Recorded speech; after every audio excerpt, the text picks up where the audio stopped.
And we're in. Hello and welcome everybody to. Get out of here. This is my job. You go ahead. Yeah, fight me, Feffers. What's up? This is my stream now, you nerds. What's up, everybody? Welcome to the first episode of Vale, my homebrew setting, where we're coming in at the very beginning. We're starting a short season for the summer that will run about that amount of time and then be cast into the void. But I'm super excited. I've DM'd on this channel once. I'm primarily a DM outside of when I'm not with Feffers, so I'm excited to get back to that and do all of that. Today we're gonna do character introductions to start. If you guys want to do a quick one over like we normally do, touch base with the player and with the character. Then after that, I got a little bit of exposition, and then we're gonna fucking squawp right into it. Also, hi, I cuss unlike Feffers, so get used to it. With that, I'll hand it over to Feff, and we can get this show on the road. All right, excellent. I am SirFeffers. Hello, I do the thing. A lot of the DMing is usually my seat, and I get to actually play. If you haven't seen, and I'm really hyped about that, if you haven't seen the Avatar Legends show that's going on Tuesdays right now, that's also something I get to play in. Yeah, my character is named Marrow.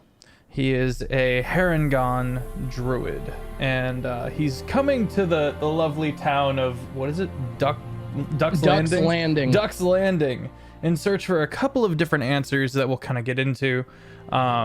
He's an interesting individual. He's very old, and he we'll get more into that. Let me throw it to LunaWolfSpirit while I change the music. Hi, I'm LunaWolfSpirit. Find me on TikTok and Instagram. And today I will be playing Valentina, but she goes by Tink, and only Tink. Not Tink Tink. Not Tink Tink. She is an artificer right now, just an artificer. She's a little angry. Went to the local school system, the School of Rock, but that didn't last very long. But she's a little angry. And that's Tink so far. Jake. Hi, I'm CritFailJake. You can find me on TikTok and Instagram. I am playing Ed, but it's E with like 10 D's on the end. Just E. And he's like a descendant of some of the founders of the Church of Biggest Duckus. And he's a Twilight cleric. That's all I got. Offbeat, go for it. What up? I am playing a Porky Vegas, the fighter with a crossbow. And Porky Vegas was raised by porcupines because he crawled out of a lake of slurpium, and was raised by porcupines, and then was eventually raised by Geronimo Vegas, who was the head roper hunter, but tragically died going out to, I don't know, was it dragons or was it the snakes? You guys have fought a lot of monsters.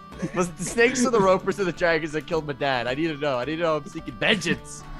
Let's do the dragons. Seeking vengeance against them dragons because they killed my dad. And I'm like, fuck them dragons for killing my dad.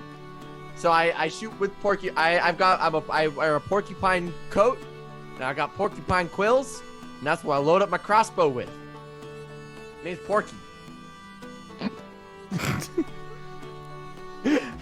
Who was it? Jared, have you gone? Jared. I have not gone. So this time around, I'm playing a character called Zaz, and he's level... No. That gave me such whiplash. My character this time around is called Dane Vivir, which is a totally not generated name. And I'm going to be a blade singer this time around. Cool. With some other stuff later, but right now I'm just a wizard who's just graduated from Schoolhouse Rocks because he's not a fairy dropout, I guess. And yeah, and he wants to find all the interesting artifacts in the tunnels of this world, because we looked in just the one and found a bunch of crap. So like, what else is out there? Alrighty. Yeah. So, if you weren't here to watch the world building episodes where we made this city, I'm sorry in advance, but I got a little bit for you to try to catch you up to speed and tell everyone how the city of Duck's Landing has changed since we all threw that huge amount of spaghetti at the wall and tried to see what stuck. So, can I get the music down like 2 ticks? Yeah. Beautiful. All right. So, nestled in a valley north of the Stake Flight Mountains, Duck's Landing has quickly become a densely populated city encircling its seemingly bottomless lake that rests at the city center. The town has become a center for progress, providing its citizens with water filtration, a public school system, and a plethora of domesticated creatures to create a relatively easy life for its residents. 50 years since its founding, Duck's Landing has grown exponentially. The good news of the ever-watchful deity, Biggest Duckus, has spread to neighboring cities who are also in their adolescence. As the word of Biggest Duckus spreads, the zealotous nature of the church's founders is becoming increasingly apparent by the religious fervor that grips every one of Biggest Duckus's loyal followers. The city has come out of its troubled early years and entered into an economical golden age, as the town has returned to its roots, excavating and exporting precious ores from Duck's Landing's resource-rich cave networks that lie beneath the city. This has been spearheaded by the head of the Miners Guild, middle-aged man Yosemite. Rumors have also since spread that the secret to immortality lies somewhere within Duck's Landing or in its vast cave networks. Many people have traveled to Duck's Landing in an attempt to find this rumored elixir of life. However, whether they be power-hungry men in their prime or desperate ill folk holding out their last hope for some sort of cure, none have succeeded or returned home from their journeys. Visitors to Duck's Landing will be immediately met with dismissal of these claims, stating that it is merely folklore or the wild ramblings of the tinfoil hat family, lying to keep their congregation loyal to the great duck god. Travelers will also notice an abnormal amount of children wandering the city, seemingly without parents or guardians, and will also take note of the looks of disgust that are often shot at them by the adults of the city. At this point, through one way or another, the party has found themselves in the dingy old tavern close to the head of the mining guild called the Dirty Goat. This is a run-down establishment that it's very blue collar, attracts a lot of working class people, and through some mishap you guys have found your way here. From what I understand, you guys haven't met, but in this place there's a bunch of rowdy folk who are all got dirty hands. They clearly just came out. It's about 8 p.m. to 9 p.m. We're getting into the early evening sort of time, but there's one crowded bar and then a bunch of empty booths. Everyone seems to be up at the bar front themselves, talking amongst themselves and harassing the poor barkeep. Where are you guys at? Let's actually hold on, let me open you guys back up. Let's start off with the most used to this area. We'll go with Offbeat. We will start with Porky. Where are you at in this situation? In the bar, is there lots of rowdy people? Oh, yes, sir. Porky is going to be right in the center of the rowdy people. And I assume in the rowdy people, we're all playing a game of a rowdy game of poker. Okay. And Porky's there, but Porky is tragically unaccustomed to lying to people, and is not used to all eyes being on him. So he's got a billion tells because he's only used to interacting with porcupines. So every time he gets a good hand, he goes like, "Nice." And then every time he gets a bad hand, he's like, "Oh." And Porky, he's a little rapscallion, but he talks like this. Got a little tight voice. I guess I'm gonna go all in. You notice that there's the guy sitting next to you, elbows this like grizzly old man next to him. He like whispers in his ear. They both shake their heads and fold, putting their cards to the center. Ah, rat! I had such a good hand too. Porky, we knew that. How? You do this every time. What do you? How?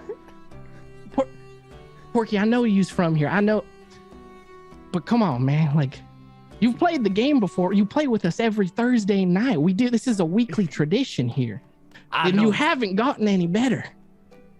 It's so hard learning you people things, crawling out of this. Porky, you're a. Porky, you are a people. Sometimes, when I was hanging out with the porcupines, it was a lot easier to hang out with them. If they were scared or skittish, they would flex their little their talony hides, But my dad, Brother Geronimo, he always used to say, you know what Geronimo always used to say, but there's nothing quite like a beast to tame the heart of a man, Anyway. So while this is going on, I can't remember your guys' name because I just saw them for the first time ever today. Tinu? I changed it to Ed with like 10 Ds, so it's just Ed with 10 Ds. You're right. You're the easy one to remember. Ed, what are you doing with your downtime here? I'm gonna be kind of in a corner, with some dinner, with a scroll of some kind, maybe with like a few other learned people of the Church of Biggest Duckus. Okay. Just kind of. The person that you're sitting with, he's sitting across from you and he's covered in just all of these like wooden jewelry that he's clearly whittled himself into these crude representations of ducks that he's like wearing around his necklace like it would be a crucifix. And you see that he's like tried to paint it like gold to try and make it shine and all this stuff. And he's leaning over and he's like, what you reading there? You got the good word? Just looking at some of this good word here. Always the best word. You know how it is. We are all saved by the prosperous light of our Lord, Biggest Duckus. All glory to Biggest Duckus. All glory to Biggest Duckus, beloved by all. You know how it is. Y'all hear that in this here bar? You don't fuck with Biggest Duckus. Get out of this here establishment. But preach, brother, preach. Use one of them. You're not like me. You's like one of them's actually of the cloth. I just go down to the church of the mighty, mighty duck and I raise my hand in the congregation and I say, praise be. But you're not one of us. You're one of them folk that will be up front, isn't you? Oh, yes. Yes, I am. He like leans in, gives you a scrutinizing look and goes, well, I'll be damned. It's the eyebrows. I can tell by the tan line on your forehead. You one of the Eds. That's right. Where's your hat, brother? Why isn't you wearing your tinfoil hat? Well, it's a funny story. It got trampled. Oh, and no. I'm getting a new one made right now. Right now. Okay, that's good. That's good. That's good. Hold on. I have this feeling in my tummy. That man with the strange cloak over there is doing something that is not right with our Lord and Savior. Is that? He sits up and he spits onto the floor and looks across at the back of Porky. Goes, I recognize a gambler and a liar anytime I've seen him. And he goes and he's like stands up abruptly and his chair scoots across the floor and a couple people like kind of turn around and he's like moseying on over to Porky. Tink, where are you at? Anyone who's in here just now notices this older guy just covered in gaudy bad jewelry stand up and start to walk towards the bar like he's carrying 2 invisible suitcases. Tink is at the bar, like off towards one of the ends, and is like sort of standing on one of the stools because she's really small. She's a fairy. And as soon as she sees the dude get up, she like swivels towards it and is like, there could be a fight. It's gonna be a fight. She's like, real tuned in. Are you like talking to him or are you just like acknowledging that shit's about to pop off to you? Yeah. Okay. Fight night? Fight night. Before things pop off, Jared and so Marrow and the one with the real fantasy name, Devin. Dane. Thank you. Where are y'all at? Go ahead, Jared. Dane is going to be in one of the quietest booths. Okay. Every time the general ambience of the room explodes. He's got like 8 maps. He's like trying to cross-reference. It's basically frickin', Charlie Day with the frickin' yard on the table. Like notes and X's and like maybe there's something here. The way this river, pours through the mountains, there's got to be a, something carved out there. So maybe there's a cave there. Okay. And Marrow is just now entering the Dirty Goat Tavern, and because he was kind of walking down this dusty road, kind of freaked out by the amount of like children there are and the way they're treated, and he kind of is just eating a dead rat raw, just chewing on it, and then he sees the tavern, he goes, and pockets the mess of dead rat and kind of walks in, kind of seeing everything. You so as you come in, you take a couple steps in, and then you hear the saloon doors behind you, and something like slams into your leg, and running past you is a kid, like a kid who's probably like 8 years old, got a mop of blonde hair, dirty hands and everything, and he runs on up and he like starts jumping up and down like at the bar trying to yell, and he's like, hey, Hillary, leave them gamblers alone. I need a drink, something stiff. And as he yells that, one of the people at the edge of the crowd watching Porky gamble just like throws out a left leg and just kicks the kid in the shoulder, and he kind of like thumps off to the side. Oh, it's like, but at that point, when that happens, the old man who was once sitting with Ed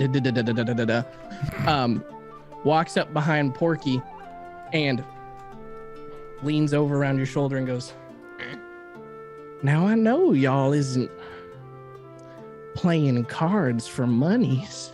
And he looks at the 2 people that you're playing with and goes, I seen y'all's at church. You guys got sins to atone for. Now yous, on the other hand. He looks down at you, Porky. Whose are yous? He brushes himself off and porcupine quills fall into the ground. Hi, my name is Porky. I am the adopted son of a late roper hunter, Geronimo Vegas. I was raised by porcupines, though, for most of my life. God bless. A duck bless. Sorry, I'm learning your customs. I used to worship a porcupine god. You see, like, his face goes flush and his eyes kind of narrow when you say that you used to worship a porcupine. And just like, he's like, I know that we all can be saved.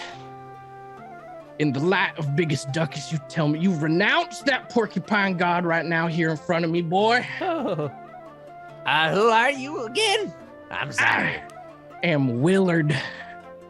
Hi. Well, not a cleric. Kind of like a deacon. I just really love that big duck, but I will not have any disrespect for him in my favorite bar in this town. Oh, trust me, I mean no disrespect when I mentioned. Then denounce the porcupine falsehoods that you said. I'm gonna lay my hand on what's his face Willard? shoulder. Yeah, Willard's shoulder. I'm like, now, brother, I do believe he just said that he used to worship the porcupine. We must be gracious with our new converts, or they will scare them away. And we want to graciously accept them into the flock. He chews on this for a little bit. It's all right. Tell you what. Biggest Duckus Porky knows and appreciates your righteous vigor. There he does. But there is a time and a place. No, there's not. It's always go time for Biggest Duckus. I am his hand of righteous fury, as all of his congregation should be. I am the feather at the tip of his mighty wing. But I will show restraint on this day. Tell you what, Porky, me and you, we gonna we're gonna make a mess. I see you on church this here Sunday. But I tells you what, if you's not in that congregation sitting right next to me praising your little porcupine heart off, I swear to biggest duckus, beloved by all, you won't have no hands to praise no more, okay? Okay, I'm gonna get up on out of here before I makes a scene. Don't worry, I don't have a porcupine heart anymore. It turns out I was a human the whole time. So he turns and he like huffs off, and he's gonna leave before he. As he's leaving, can I pickpocket him? Yeah, roll me a dex check, brother.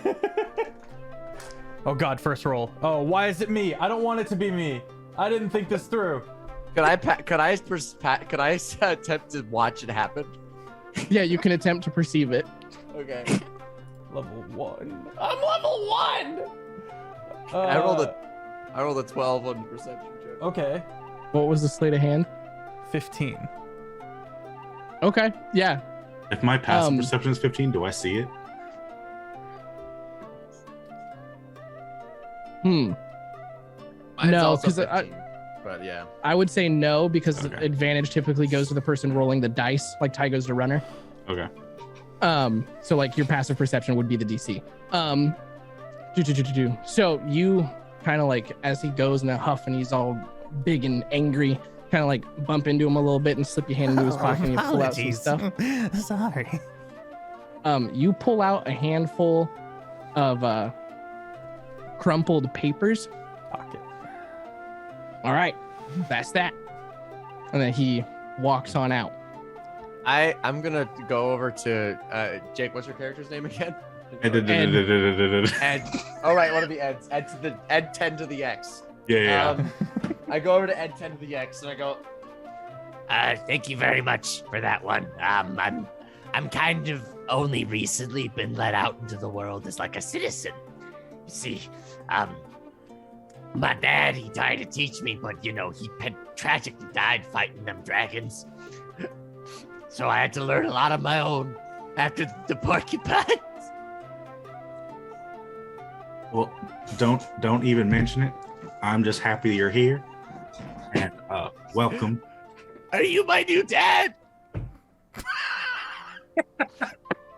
Sticks to Yeah. electric boogaloo. You can call me brother. I've never had a brother. Brother Ed. Brother. Porky's gonna cry on your shoulder now. just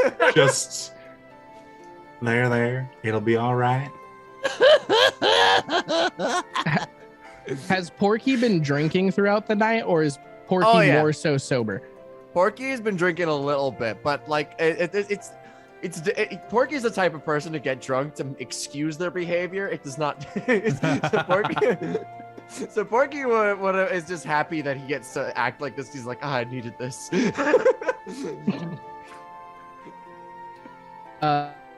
He is gonna like slide a glass of water in the direction of Porky and then like walk off to tend to other people.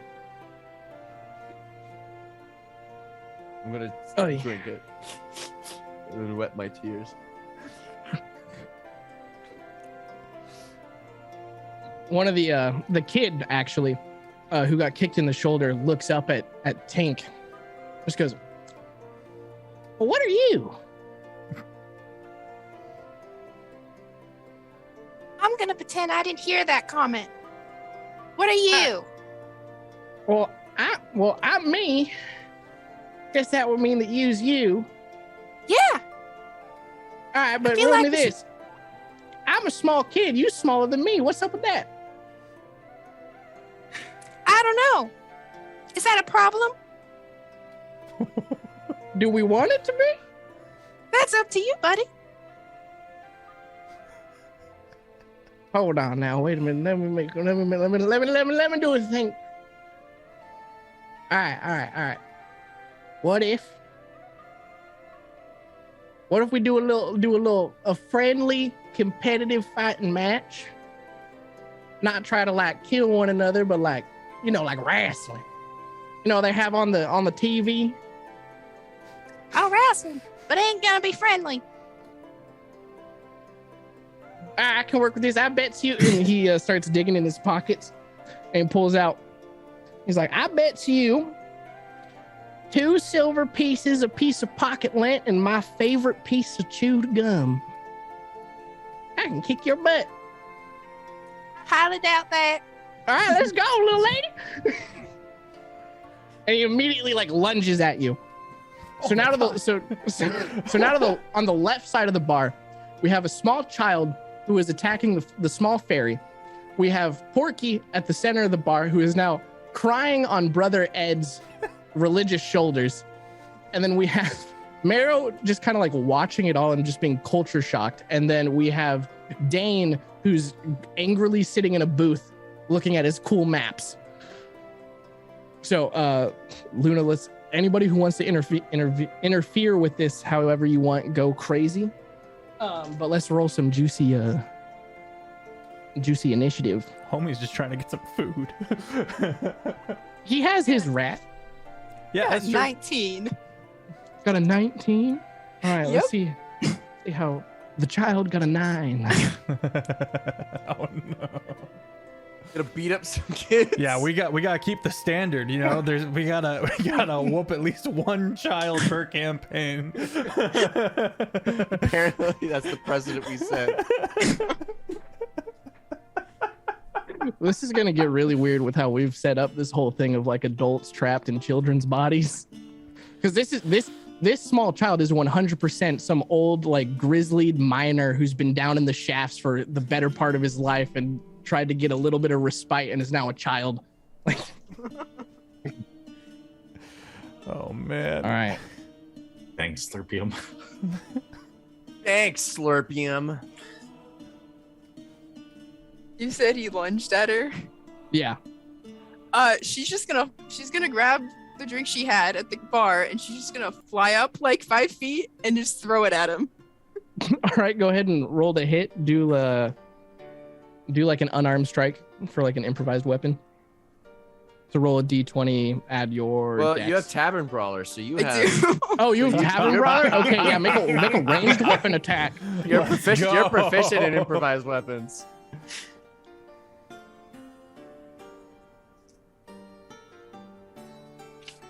Oh my gosh. That Marrow. would be a 21 to hit. Okay, Level 1. so this child lunges up trying to like jump at the top of the bar stool to grab you and like throw you down to the ground. As he does that, you fly backwards and scoop up the drink in your left hand and just chuck it at him, and it connects squarely on his forehead and just shatters. Liquor goes everywhere. A couple of ice cubes scatter to the ground and the glass hits the ground as he falls backwards, and you can see like a couple small pieces of glass like in his noggin.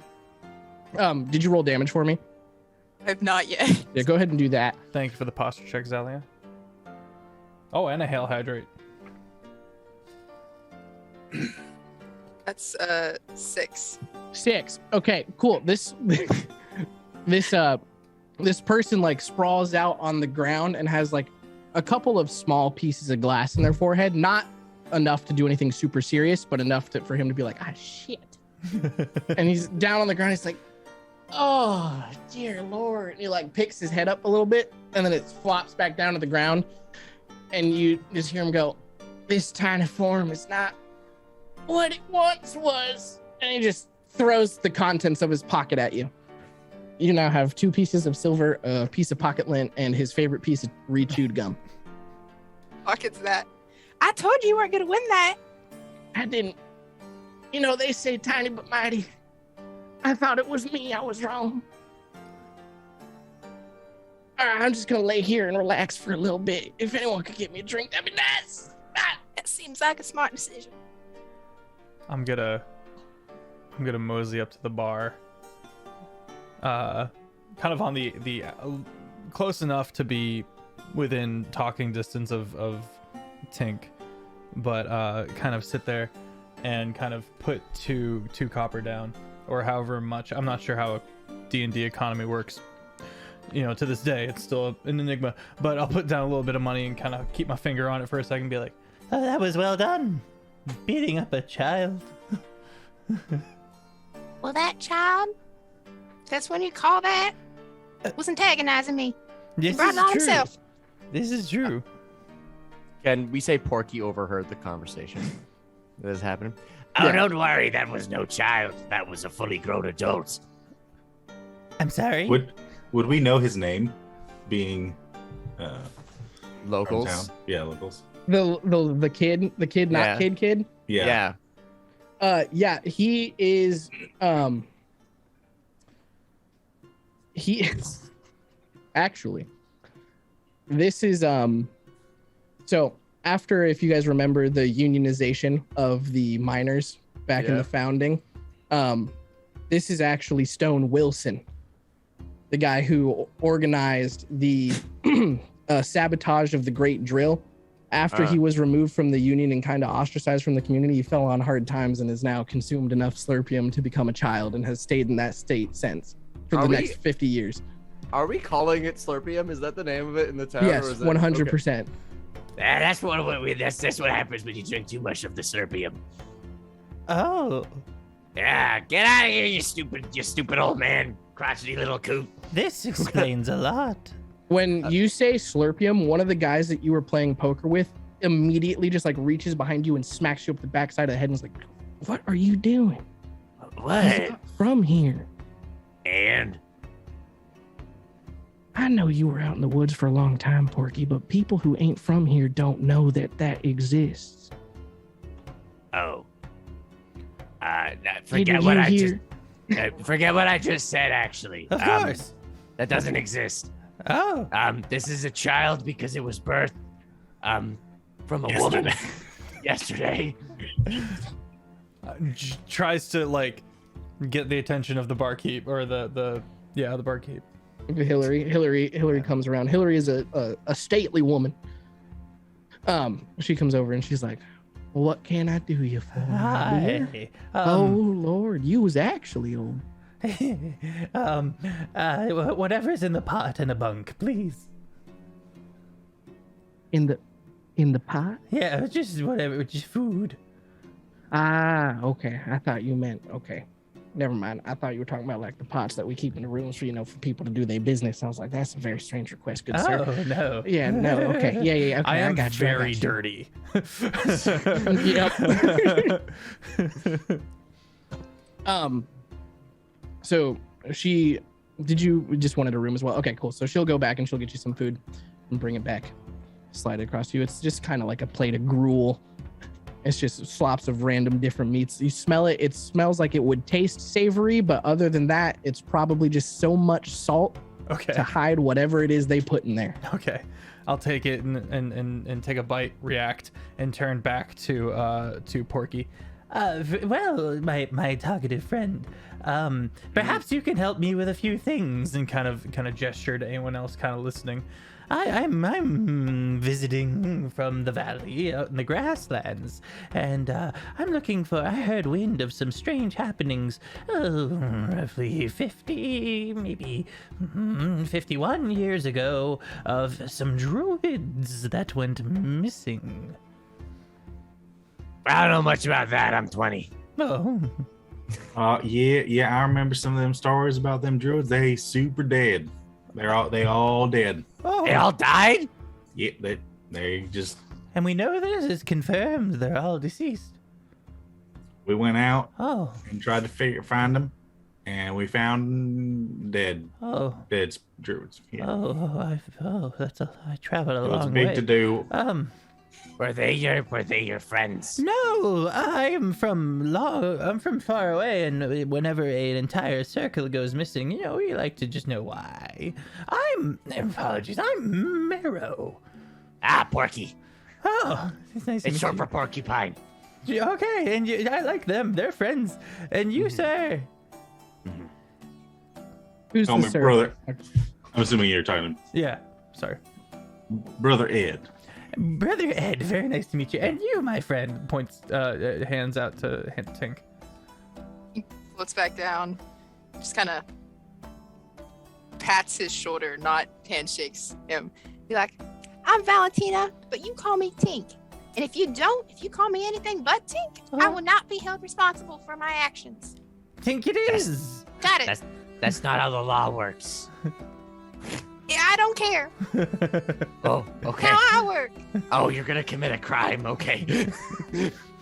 It's only a crime if someone reports it. And speaking of crimes, I overheard someone threatening to remove your hands. How dangerous is this place? Hands? I don't. What do you mean? What do you mean? Was that me? Yes.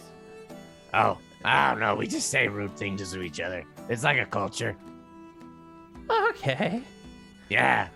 Like, look this. I'm gonna turn over and shout to the guy. I'm gonna shout to Jared's character the maps. What you doing there? Looking at nothing? Ha! I'm not very good at this. I'm going to assume you're not talking to me. Small, Just keep. small stone Wilson from the floor with glass still in his face goes, "Yeah, get him, Porky! Fuck that guy and his stupid maps, asshole!" And then slumps back down. And then, with the mention of maps, I'm gonna like slap the table and stand up, and then storm over to the bar and be like, "Excuse me, barkeep. Yes, dear. What? Is there any What's way your you name? can keep your clientele below a certain noise level? I am Honey, trying to do this important is- work. This is a bar, not a biblioteca. It's open and it's cheap, and you have tables, so I needed the space." Well, I mean, the tables are free if you don't buy booze. The library's free too, dear. Are you here by some sort of divine intervention that you can't control? Are you from? It's full. Are you from this place called Kiol? I hear they charge for libraries. That sounds stupid. Why would they do that? By the way, I didn't mean the things I said. I'm very sorry. And the child goes, About "I okay. did." It's okay. That's a child. Don't You worry. got glass on your face. And he touches at it. And it's like, ow. What are you big, wor- you big disgrace. What are you So- working on over there? I'm studying maps, taking notes. What do you mean? What am I I was just curious. plotting exploration expeditions? You study Oh. maps. Why would you study things that already exist? Like they already made, like the research was done before the creation of the map. Like what's there to study afterwards? Have you ever found a cave before? I lived in one. Yeah, well, there are lots more caves. What? Yeah, a whole bunch. That's bullshit. No, it's not. Oh my god. like- I'm gonna cry again.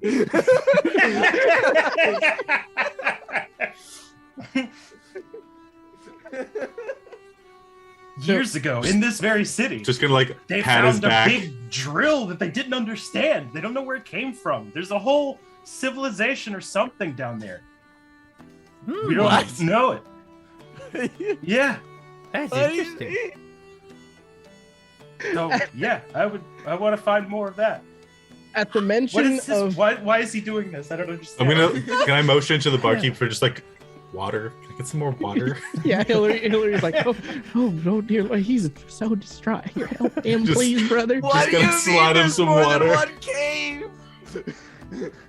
Porky, it's a really big world out there, Porky. I mean, there are caves all over the place. We live in caves. We live in the sides of the biggest deck is grant me strength. All right, it'll be all right. Well, I'm a bit of a traveled individual.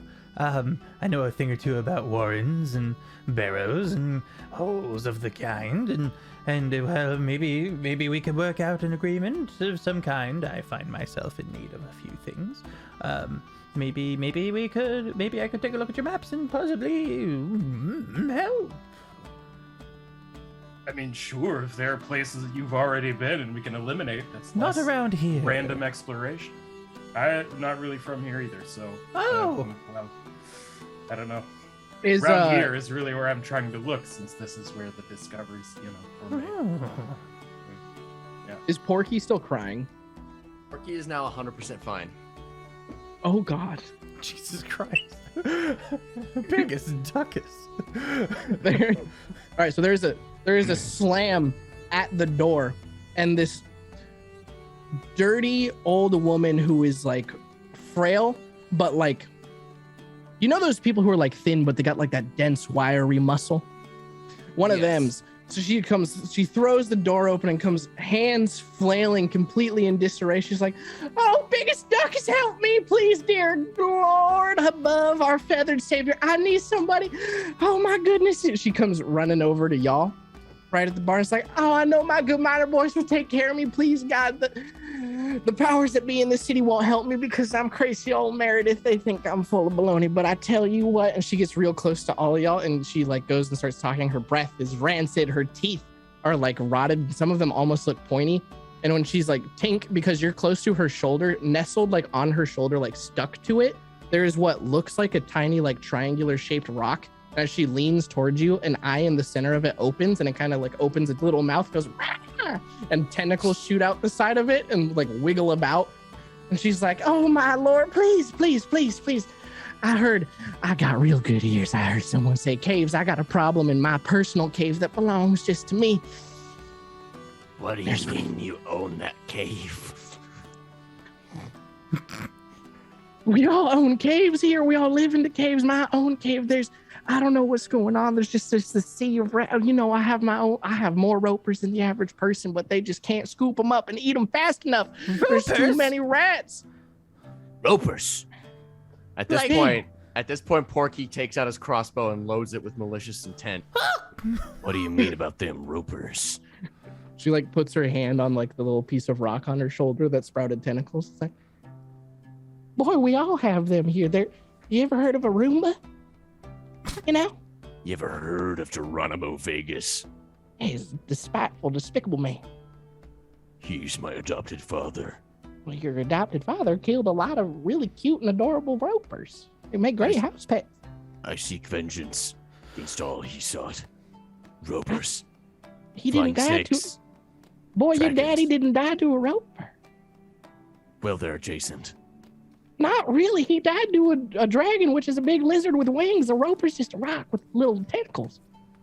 They're like not similar. Anyway, that's besides the point. I got lots of fucking rats in my house, y'all, and I need some help. I will slay these rats. Okay, see, I like this one. He's odd and doesn't understand the idea of like titles and deeds and owning property and shit like that. But you know, he gets done. What say you? The rest of y'all staring at me with your jaws hanging on the floor. You gonna kill some fucking rats? All for killing rats. That's what I thought, little thing. Can I keep them? I don't give a fuck what you do as long as he's out my house. My roper would just eat them. All right, cool. You creepy as hell, you dirty little rabbit. I mean, you know what? There's a kinship here between us dirty folk. Anyhow, I sense it as well. Brother Ed, you are bound by the line It of is Biggest Duckus to help me. It is the will of Biggest Duckus. I help you with your plight, so I will go help you kill these rats. What about you, fancy man, with all your little paper drawings and shit? I told you I live in a cave. They gotta be coming from somewhere. Is there a payment for services rendered? Let you explore my cave. Nah, I give you some money. I promise on your giant duck. That's the last thing I want to do. Don't speak so soon, Sonny. Anyways, but I could, I'll throw you some coins. Okay then. Sure, I need it. My student loans are. Oh, you telling me, man? I'm an out-of-state student. Oh, that's a big. You came here? That's fair. Anyways, all right. Anyways, leave these. It's a good school. The people are weird though. She like. That's why I left. That school this? sucks. Wait, what's the school here? Is it the schoolhouse of rocks? Yeah, but it doesn't rock. What? Doesn't. That's bullshit. Honestly, They kicked me out. They fine school. Don't believe the fairy. It's Hey, you left or you were kicked out? honestly, it's top tier wanna education. talk? I'm surprised. I traveled from very far. I literally have no education. I'm not locking horns with you by any means. I was educated by porcupines. All right, cool. Like. All right, let's kill some I don't rats. care. Yeah, let's get out of here, dear Lord. Porky storms out.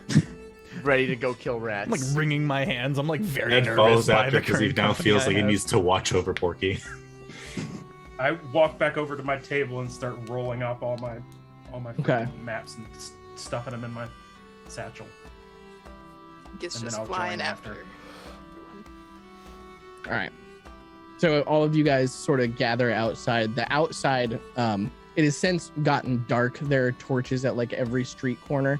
That glow with this like dim, like a cool blue light. And they don't emit any heat or anything as you guys get closer to them. And Meredith gathers you all outside and is like, okay, now y'all just follow me. Take you to my cave. You get rid of these rats because the ropers are fighting high and mighty to get those things all situated. But all right, this way. And she leads you through the winding streets of Duck's Landing. The buildings are relatively tall, probably about 30 to 40 feet. Some of them even have like rusted metal like bases. Like the first floor was made from like sheet metal. And she leads you around town for a walk that probably takes about 5 minutes until she comes to a mound of dirt that raises up out of the ground a little bit and isn't paved over like the rest of the streets are. And it raises up about 3 feet, and there is a wooden door set into the thing. And she walks up and she's like, okay, I'm not gonna lie, I got a lot of ropers. It's a little messy in there. Please don't, judge me. Meryl, or you, Rabbit Man, I'm not too worried about you. You get it. But rest of y'all, specifically Brother Ed, coming into my private quarters. Anyways, let's get in there. And she opens the door. And whether you guys enter or not, immediately you are just hit with this wall of dense, pungent air. No offense. As the smell wafts out from the cave, it smells stale, like there's no ventilation at all. And the air, like that air could have been in there the day the town was founded, and you wouldn't know the difference. And then she's like, I'll show you. And she walks in and kind of beckons you guys in.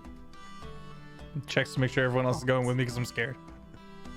I will fish out a freaking like handkerchief mask cloth and I just tie it tightly around my face. So she, everybody's following. Yes. Just double check. Oh. Okay, cool. So she walks you guys through like a narrow corridor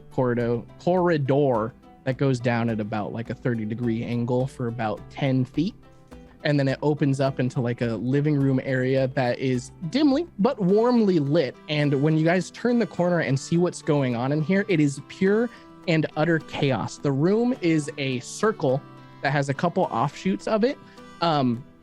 It's about 30 feet across, and inside there are 4 fully grown ropers that are just slinging out their tentacles all over the place, just picking up rats that are like covering the floor. It's like a full-on swarm. Like they are parting like water as you step through the room, and they're just picking them up and eating them, and just trying to get rid of them. But there's too many for them, even with their many appendages. She looks at y'all and she's like, I don't know, y'all. It just, there wasn't rats, and then cut to rats. Cut to, I believe that's a movie term. Do we have those? Is it wooden furniture? So everything in here, there's nothing in here looks like it was brought in. All of it looks like it was carved out. Like the furniture is attached to the ground, like it was carved out of the stone. So there are rats currently surrounding us right now. Yes. Can I cast Word of Radiance? Yeah. What does that do? I utter a divine word, and each creature of my choice that I can see within range of 5 feet must succeed in the Constitution saving throw or take 1d6 radiant damage. Ooh. Oh, dear Lord. Please tell me the Constitution word is saving, quack. did you say? Yeah. What's the DC? 13. So I rolled for them as a swarm. So you uttered rolled an 18 naturally. They have no mod. So anyways, you utter this word, and a couple of them seem to like lock up for a minute and kind of fall over, but not nearly enough to kind of affect the whole group. Mero just picks it up. My lord, that normally works. You do notice that all of them seem to be running out from the leftmost corridor off this center. So there's that corridor, one other to like your front right, and then the one you came down. As the door opened and some fresh air came in, an offshoot of them like starts sprinting out the front door. But they are all seem to be originating from somewhere down the leftmost path. I am going to go ahead and cast Mage Armor. Dying to rats. My good lady, Meredith it was, yes? Yes. How easy would it be to remove all the ropers from this area? I mean, they can't fit through the door. Okay, well, I'm out of ideas. My option was rather smoky anyway. Well, are you gonna light it on fire? You can burn down my house? You're in My a cave. Oh, yeah, by the way, porcupine-looking fellow, I own this cave. This is my cave. Just so you know. The caves belong to the earth. Oh, I like him. But I can do my best. I'm just gonna fire one crossbow bolt at a rat. Yeah, it's impossible to miss. You All skewer right. like 3 and make a kebab.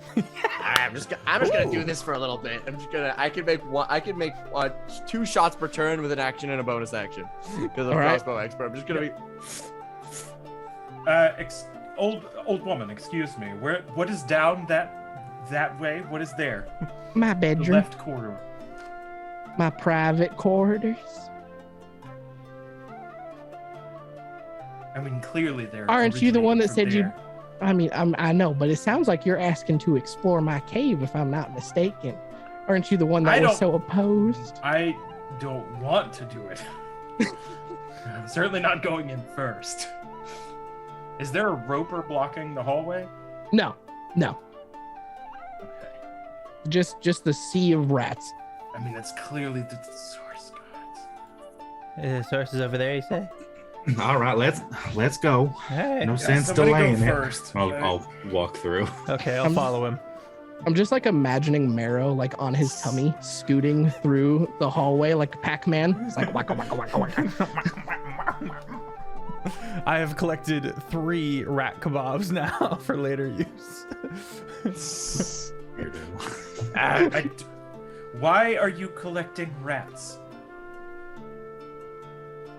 I pull out the half-eaten rat. I just take a bite. Good gods! That is gruesome. You, You gotta do what you gotta do. I mean, I'm not judging. I just said it's gruesome. oh, well, thank you very much. Yes. He's just like a mess of the fur. And just he pulls out a little salt. Hey, you know, where I'm from, there's not always taverns and the like. I mean, if I can cook it, I will. I can create a bonfire quite easily, but you know. Are you gonna stay around eating, or are you gonna help I'm help right us with behind you. this? Right. All right. Just check it. where I'm Alright. from. I- Anyways, yeah, let's. So Meredith will lead you guys down into her private cave chambers. Also, Vlock said music could go down a titch. Thank you. So Meredith leads you guys down the sea of rats down the left pathway. The hallways are a little cramped. They come down a little bit closer to your head than you would probably want. It's a little claustrophobic, but nothing too unbearable. Porky, you probably feel right at home in this sort of situation. And Smells like home. with all the rats, anyways, she takes you guys around the corner and it opens up into a modestly sized chamber that on the right side has like a bed that's carved out of the stone that has like a couple like thatches of different like hay and stuff to kind of soften and cushion a little bit. There is a round table that is against the left wall. The room is in a rectangular shape. You guys came in at the bottom left corner. Again, it's It's dimly lit, but it's lit well enough for you guys to see. And there is in the opposite corner of you guys, there is a big poster of Biggest Duckus, where it has at the bottom right corner has been like torn a little bit, and that is where just the sea of rodents is coming from. Do you want creepy music? You want me to switch it up? Yeah, give me something a little different. Give me cave music. Got you. Well, there's your problem. Have you tried putting something in that hole? You see, Don't ask people that question. I've been shot for that. again, as the one who was so against the cave. Anyways, but yes, I have. I tried putting furniture in front of it. I put the poster over it. Thought Biggest Duckus might protect me, but it appears that he has bigger fish to fry at this here moment. But yeah, no, they just keep on. I'm amazed they haven't filled the thing yet. The cave, that is. How would you fill this cave? This cave is clearly a thing, it's just like exists. Well, there's a lot of rats coming from the hole. The cave can only hold so many rats. Yes, Rabbit Man with your hand up? I've had a thought. If these are all these could all be potentially vacating / fleeing from something. Can I make a nature check to see if that would be the case, or maybe more information therefore? Yeah, go for it. Nature +2, 14. Yeah, this is not hard to tell with how quickly they are moving and how they're all moving as one group en masse and paying you absolutely no mind, even though you guys started murdering some of them. They're clearly running from something. So seeing them come out of the hole in this manner, everyone sees Mero kind of get a little more, go from this kind of okay manner to kind of a little more concerned. And I'm gonna mosey up to, I guess I'll just kind of under my breath so that maybe Meredith can't hear it. Maybe she can just be like, No, it could be that these vermin are fleeing something. If there's an intricate cave structure, it might be quite far away, but it could be quite nearby. If this is happening just with her, it could be very close by. But if they're vacating a premise, as we see here, and there are quite a few of them, maybe something bigger is going on here. Well, there's a lot that's bigger than a rat, and we're bigger than rats. So what if it's just more of us? Therefore, I say we go in. How big is this hole? Yeah. Going where? I don't. Is it Well, it is not a large hole. Okay. It is maybe 7 inches around, but you can tell by looking at the flow of the rats that they are coming at the hole and maybe a 3 or 4 wide berth, and then they are coming through as individuals or pairs. So it is wider behind.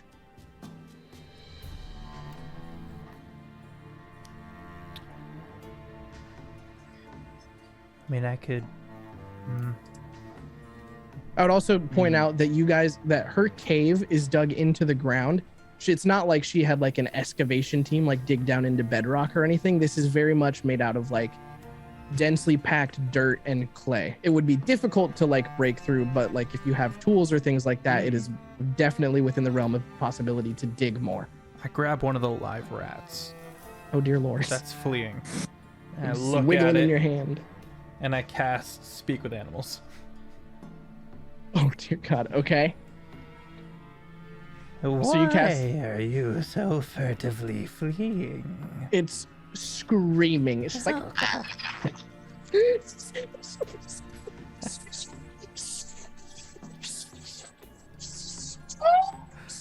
You were cutting out for all of this. But damn it! I hate Zoom so but much. it was Give me so Discord. high and squeaky. Yeah, it was good. It was supposed to be. It's so large. It's so large. It's so big. What is it? Sucks.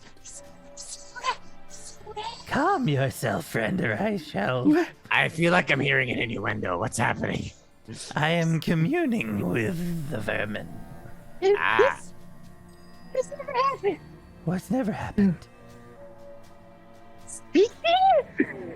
Yes, yes. Why are you so afraid of where you are coming from? Because, like, oh, wow, this is strange. I've never. Anyways, Yes. lots of rats, lots of dead. Lots of dead, you say? Lots of dead, he says. It's, they say.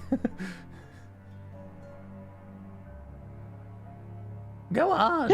What else? There's a cave network. Are you new? There's a cave network down there, and there's a bigger rat putting all the little rats into a soup, Okay. and it's making bigger rats. Oh. And I don't want to go into the soup. Squeaker, squeaking. Squeak, squeak, soupy, soupy. Thank you. You've been helpful. Can I go? No! Toss. So, I'm gonna shoot the rat. Now, why didn't you save that one? Why'd you toss that one and not save it? Is it because I something made a different? connection with it, it feels different. So, there is a bigger rat who is making all of the littler rats into a soup. And there are, quote, many dead. You're welcome.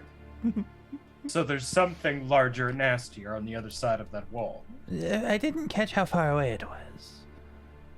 But it's somewhere on the other side of that. And it's putting them into a soup, which implies ascensions. Well, I feel like this is outside of my pay grade. My whole gimmick is that I was a porcupine. And I am quite similar to the rabbit I'll folk. tiptoe my way over to where the hole is and kind of get a feel for what the material. You said it was dirt. Is it mold earthable dirt? Definitely. Okay, well, I'll start just like opening the hole wider.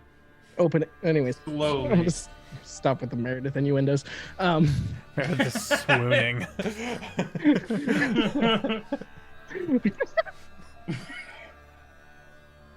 Okay, so anyways, so you start to cast mold earth and you kind of push the compacted dirt like to the side and up a little bit, and you create what effectively could serve as like a doorway for you.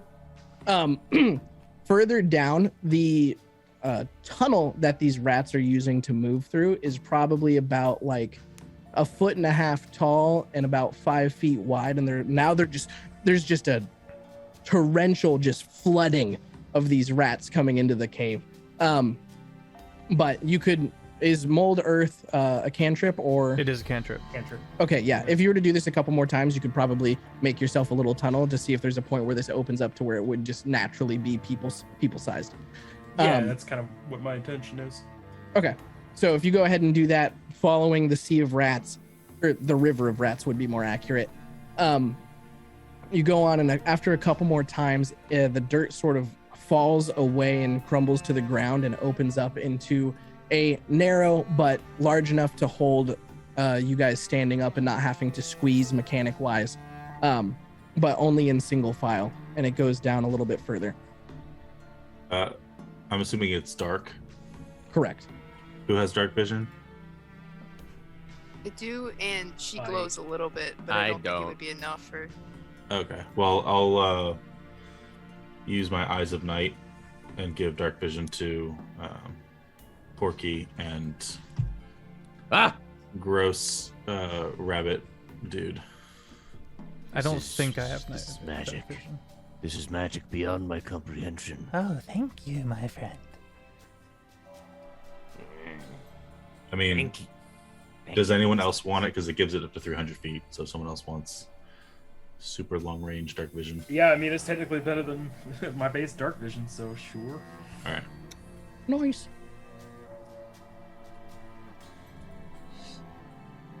All right. So you guys carry on down. Oh, we carrying on down the corridor. Sorry, I should scoot back out into the thing and be like, "Who wants to go first?" I'll go. Yeah, I'm just. All right. close it behind us. So no more rats. Oh god. Do you completely seal it so the rats can't get out again? I think I put it back to how it was with just the one small hole, so that they don't back up on us, and we don't wind up running from the accumulating, the rat overflow flood of rats. Yeah. All right. So y'all seal it back up to how it be, and carry on down the corridor. It gets pretty steep pretty quick, and it carries down in a snaking pattern. On your maps, were your maps, what's it called, of this area? Like the cave networks of Duck's Landing, or were they just random caves? I would say, I don't know that I would have like city schematics. I probably would have some of the surrounding area, but as far as I would be concerned, it's mostly explored already, so it's not that much of interest. Then you would note, since you were just studying all your maps and stuff, a cave like this tunnel doesn't seem like it should be here. Of the maps that you've looked at, where Meredith's house is positioned in town, you're kind of like, this is odd. This is weird. But you guys carry on down, and as you go further down, the flow of rats starts to slow and get a little bit sporadic. There's like every once in a while, there's like 5 or 6 that come skittering over your guys' feet. But as you walk forward, it opens up into a circular chamber, probably about 20 feet around, and you hear from where the tunnel continues forward, you hear much heavier, the sound of like heavier scratching coming towards you. I'm ready in action. Well, okay, hit me with it. Create bonfire. Okay. Yeah. Cool. I'm gonna ready in action as well. So when I can see it within 30 feet of myself, which is the range of a hand crossbow, close range, I'm gonna shoot at it.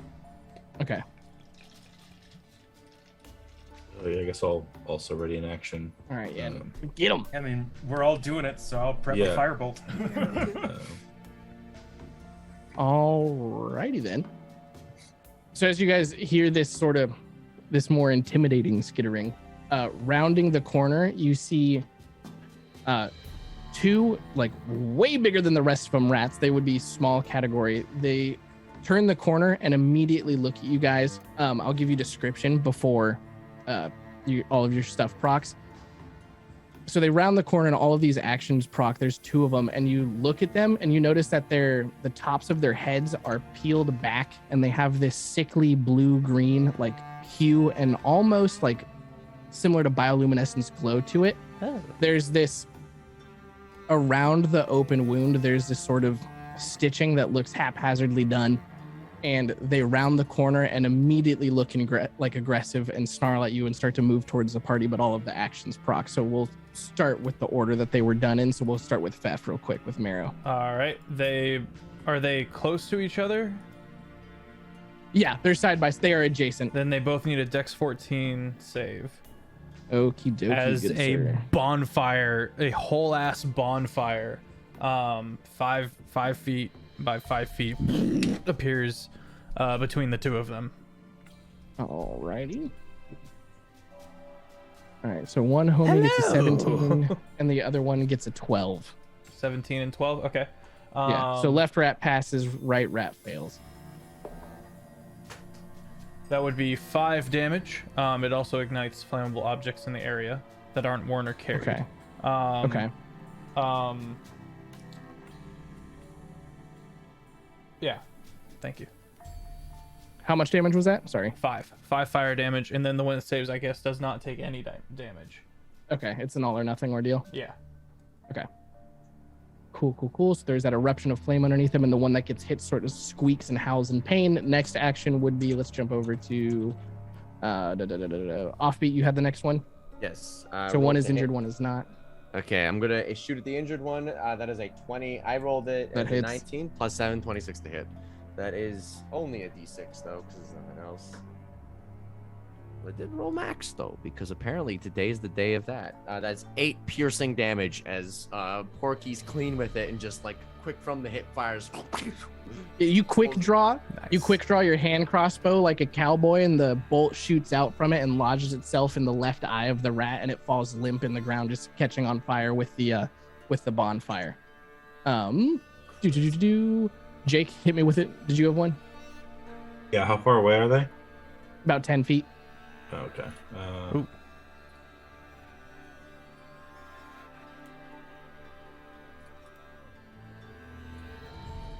If you move into the bonfire, you're gonna have to make a dex save. Just heads up.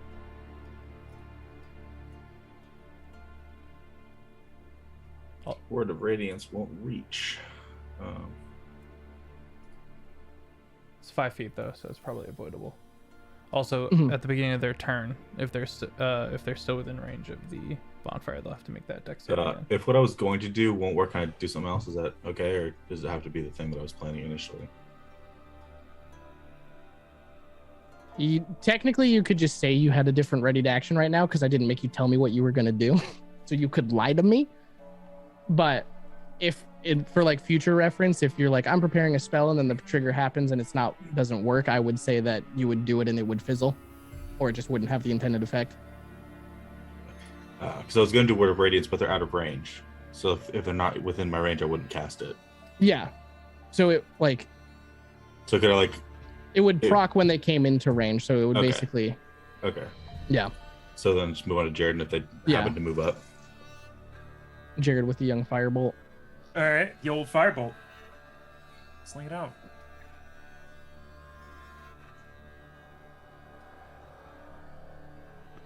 All right. Cool. Love starting a new campaign like this. Just a 6 hit. It's a 6. It does not hit. So you, as it rounds the corner, you launch the firebolt at it out of your hand, and it scorches the dirt up and to the left of it, and it looks back at it with a start and then looks over back in the direction of the party. Tink, did you have one ready or no? Yeah. She casts Grease right where the thing's at, and I need a Dex 14 save. Okay. Whee! Is it flammable grease? That is Maybe. a Grease 6. is not flammable. Okay. That is a Six will- Oh, it's 16. not? 16. Oh, just get light. Okay. Does not. Hate to see it. All right. And with those actions out of the way, let's roll initiative real quick. 1 rat v the party. Will we survive? I mean, we are level 1, so this is very possible. 7. 10. 15. 11.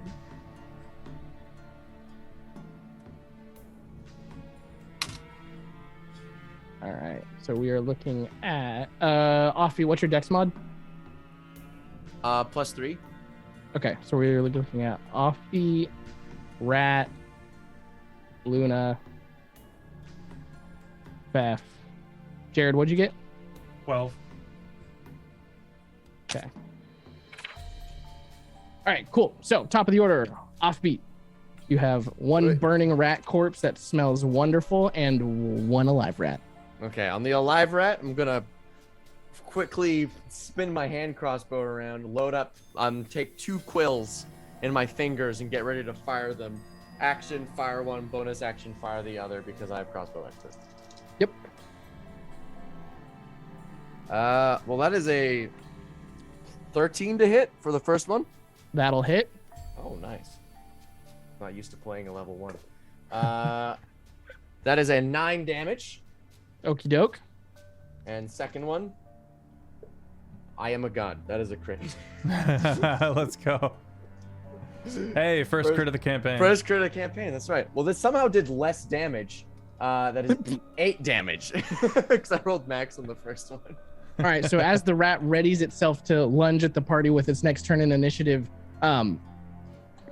Porky pulls out his crossbow and fires 2 bolts. The first one landing square in the thing's forehead between its eyes, and the second one splits that one in half and drives itself deeper into the brain, and the rat falls over to the left, limp as well, and we are immediately out of initiative. I'm clean with it. I'm clean with That was quite impressive. You know I make porcupines. That's part of why my name's Porky. It's a joke. You see, the joke being that I shoot sharp things and other things, and they look like pokey afterwards. Do you want these quills back? No, it's okay. I've got so many. I just shake and a bunch fall. Oh my god. I'm gonna step over to the weird rat and observe the bioluminescence. Go ahead and roll me. Are you proficient in Arcana? Yeah. Okay, go ahead and either roll me Arcana or Investigation. And then, Marrow, is that bonfire still going? No, I'll have as soon as he steps towards it, I would have cut it. About it. Just It's a 24 on the Arcana. All right. And are you a graduate of Schoolhouse Rock? Yeah. Okay. So you get down and you start poking around at the rat. You do notice that the work that's been done on it seems very crude. There is stitching done around the open wound on the top of the thing that is exposing its brain. But the thing that really catches your eye is when you get close and you start to look at the glow of the brain. It is familiar to you, as in it's akin to Slurpium, but it looks like it's been like warped or twisted in some way, like it's being used in an improper way.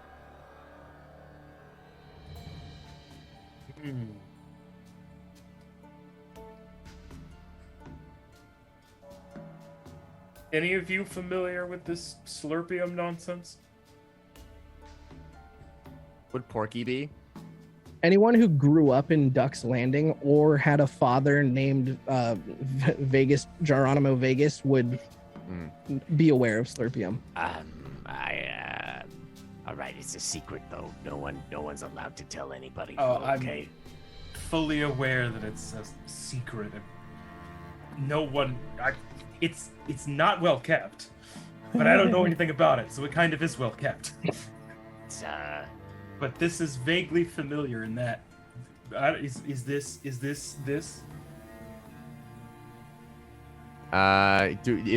Slurpium? I can confirm it's Slurpium as well from looking at it. Looks like it has its roots in Slurpium. This is it ain't Slurpium, but it's similar. It's like Slurpium 2 or something. They made a sequel. It was so good they made a sequel, I guess. Why would they make a sequel to Slurpium?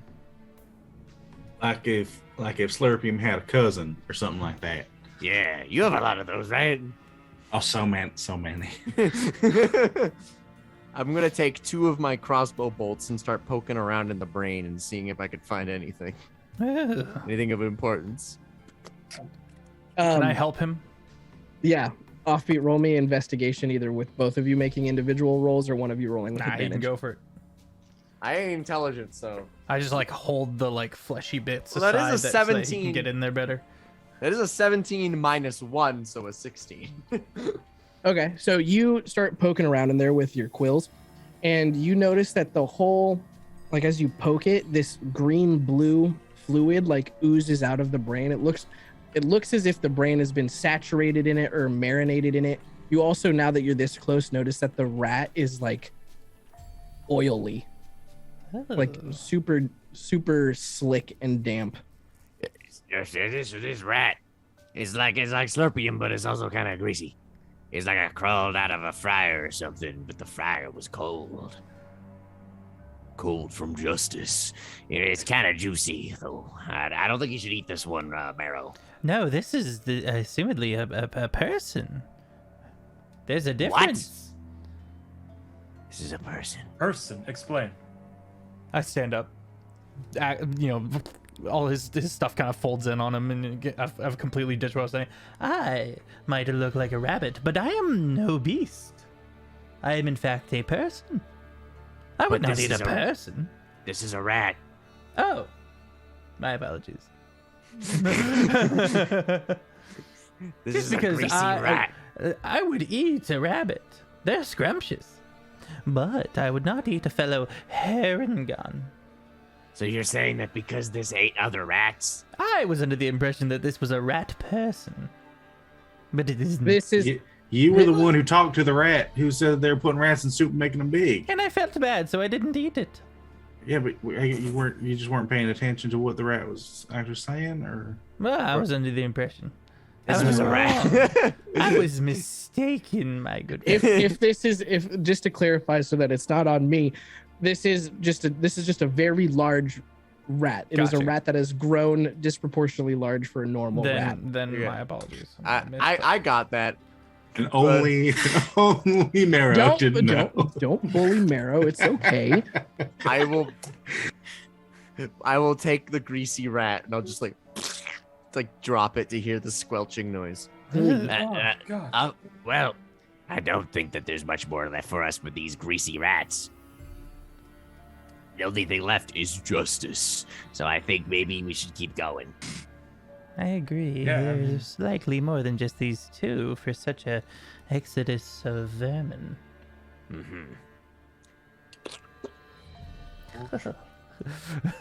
That's me squishing rats as I stomp.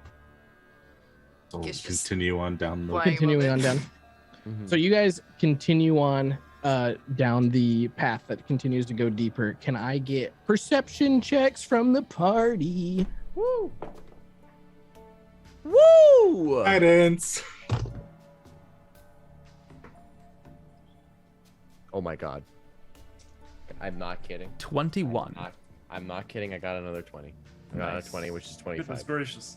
Look at that. Look at that crisp yet young 20. Ooh, delicious. That young 20. I got a tasty 3. Nice. I'm gonna roll horribly once we finally get to level 11. You know that. Yep. I got a Yeah, that's 19. how it works. Well, enjoy it now. I got a 9. 21. All right. So, Marrow and Porky, as the group progresses down, you guys notice at first you hear anything before you guys see anything. The first thing that you guys hear is this distant, sort of high-pitched, nasally cackling, just kind of like from echoing off the dirt walls down the thing. As you guys proceed a little bit further, you guys start to notice that there is a glow coming from further down. This sickly green light is sort of radiating off the walls from some unseen source further down around a bend. But as you guys get to that point where everyone can see the light, the people who rolled above a 15 can also now hear that cackling pretty defined and the sounds of like wet splashes. I look over Sounds like it. someone's playing in the tub. Look over at Tink. 2 silver, it's a witch. Like that bet? All right.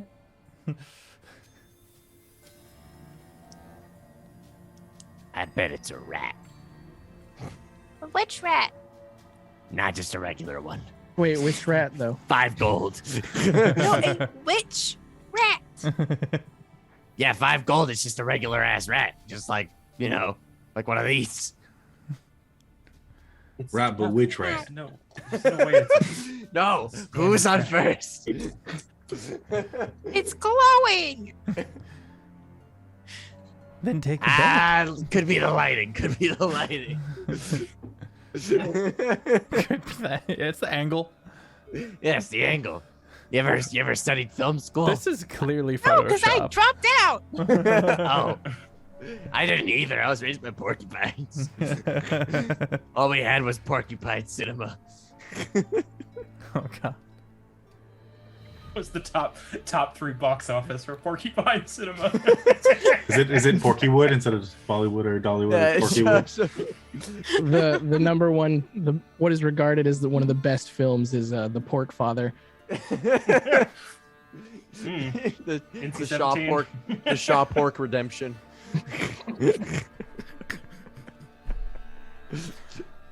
Lord of the Porks.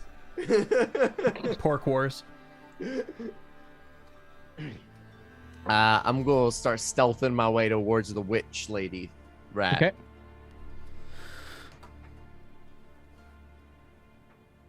Is everyone else gonna stealth as well? Or Yeah. I mean, I'll try. Sure, yeah. Why alrighty. not? I'm rolling Guidance. exceptionally well. Dirty Hit me with 20 some- dirty 20. Dirty 20. Okay. I got a +5, baby. 12. 15. And then Jake. 13. Luna, how big is Tink? I googled how what because she's classified as a small, so I Right. was like I didn't Oh. know what the foot thing is, and it said like 2 to 4 feet. So Okay. I'm gonna go with 2 feet tall. Okay. So I couldn't just to cut No. the I, No, yeah. she's not an insect. Wait, don't fairies get enlarge reduce as a spell that they can just cast? Or is that at Maybe. second level? Or do they need to be I like think a certain it's. I had the option when I levered her up to 11, so I don't have that yet. level? Oh, okay, I see. Oh, that would be so funny because you can make yourself smaller. Then we could do that. cut the glow. It's okay. All right. So, you guys proceed forward, continuing down the path. Hi, thank you. So, you guys round a corner, and then you can see forward into an opening that appears to open up into a much wider chamber. You can't tell how large it is at this point from here, but one thing that you do notice is that the cackling has gotten louder, and you can see you have line of sight on what appears to be a pit at the center of the room that is filled with this bright, luminescent blue, like sea green fluid that is bubbling up. And if anyone would like to take a closer look at that, I would take a perception check to get some more details out of that. But there is laughing coming from inside there, this thick, viscous, like fluorescent green fluid in the middle, and a wider chamber surrounding it. 18. 18. 17. 17 as well. Yeah, 17 for me. All right, cool. 18. So, yeah, so everybody would see this. As you guys look closer at this vat of whatever is going on in there, you start to see with the bubbles comes little rises of tufts of fur, bits of bone. You notice that as an increase of the laughing happens, and you see one of the giant rats from earlier that you fought get flung into the vat with a big splash. Then it just sort of melts down into the goop. Oh. Right. I'm gonna sneak up behind the witch. I owe you 5 gold, by the way. And I'm gonna shoot her in the back of the head. We'll do it quietly. Do the thing. Do the. I go up to Ed. Do the thing. Do the thing to him that makes him good at it, better at it. A little pause. Is that guidance? Yeah. You're asking for? Yeah. Father, Now- I've come to you in the time of need for guidance. Now I'll do it if it is the will of Biggest Duckus. Oh, my apologies. Just do not presume. Is it the will of Biggest Duckus that I may go in stealth behind this witch and shoot her in the back of the head? It is the will of Biggest Duckus guidance. I'm gonna slowly sneak my way up behind the witch very carefully. Okay. So as you enter the chamber, you walk into the chamber and you look around, kind of getting the lay of the land to begin. So this is a pretty large square room. I like squares because circles get complicated. Along the about 10 feet up along the rim of the wall, you see that there are small little holes perforating the perforating the perimeter, and dangling in front of each one of them, there is what looks to be a hunk of dried meat. And as you look at these, you see rats that come running out trying to get whatever's at the end of the stick, and then they fall down and slide down the edge towards the big bowl of soup. Some of them are able to get their footing and they end up running out the way that you came. Other ones of them aren't able to get their footing and end up slurping into the soup. And then to your left, up on a raised platform, there is what appears to be a fat bipedal rodent that is covered in like tethered leathers and things like that, that is holding a staff in one hand that is just of this gnarled and twisted wood. And then in its left hand, it's holding this big chunk of glowing blue rock with a green hue to it. And it's sitting there, and it drops the staff, reaches down, picks up a rat, and throws it into the soup, and then takes a bite off of the chunk of rock and just goes and is just like really involved in what he's doing. This is definitely a tide of vermin. I think I shall call this vermin tide. I had a secret suspicion there was going to be a Skaven at the end of this tunnel. Shall I make my stealth check as I attempt to make my way in here? Okay. Oh, I could not have picked a worse time. That is a 2 plus a 3 plus a 5, so a 10. So 10. So as you are walking along the rim, so to give dimensions as well, there's like between the slant to make this room operational, there's about like the slants go from above you directly into the thing, and you have a decent amount of headroom. But there's about 30 feet for you to operate with. But as you walk into the room, you step on a crunch of rock that breaks underneath your foot and makes an echoing sound throughout the thing. And you hear, and he looks, the rat shaman looks down at you. It's like, what are you doing in my kitchen? In my defense, I got lost. I'm gonna shoot him in the face. Go ahead and roll the hit. Okay. Oh, please. 17. 17 will hit. Go ahead and roll damage. Right. I have a bonus action as well if I can do it. Okay, I'm rolling max damage on these d6 a lot. That's 9. Okay. And bonus action, that is 16. 16 will hit.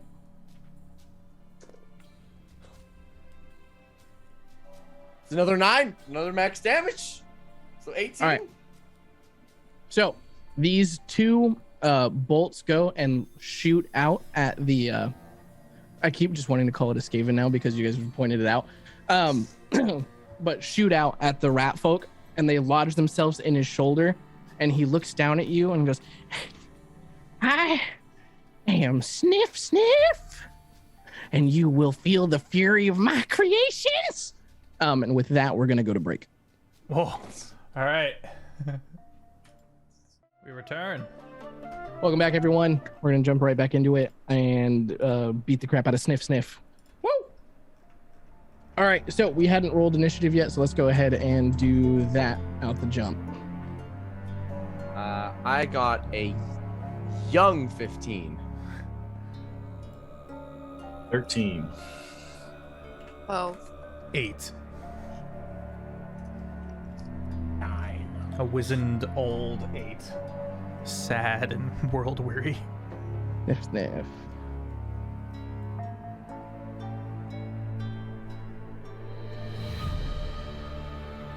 All right.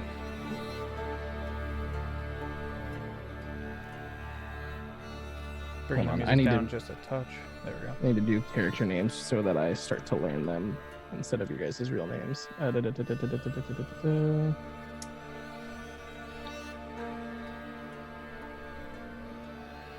Oh shoot.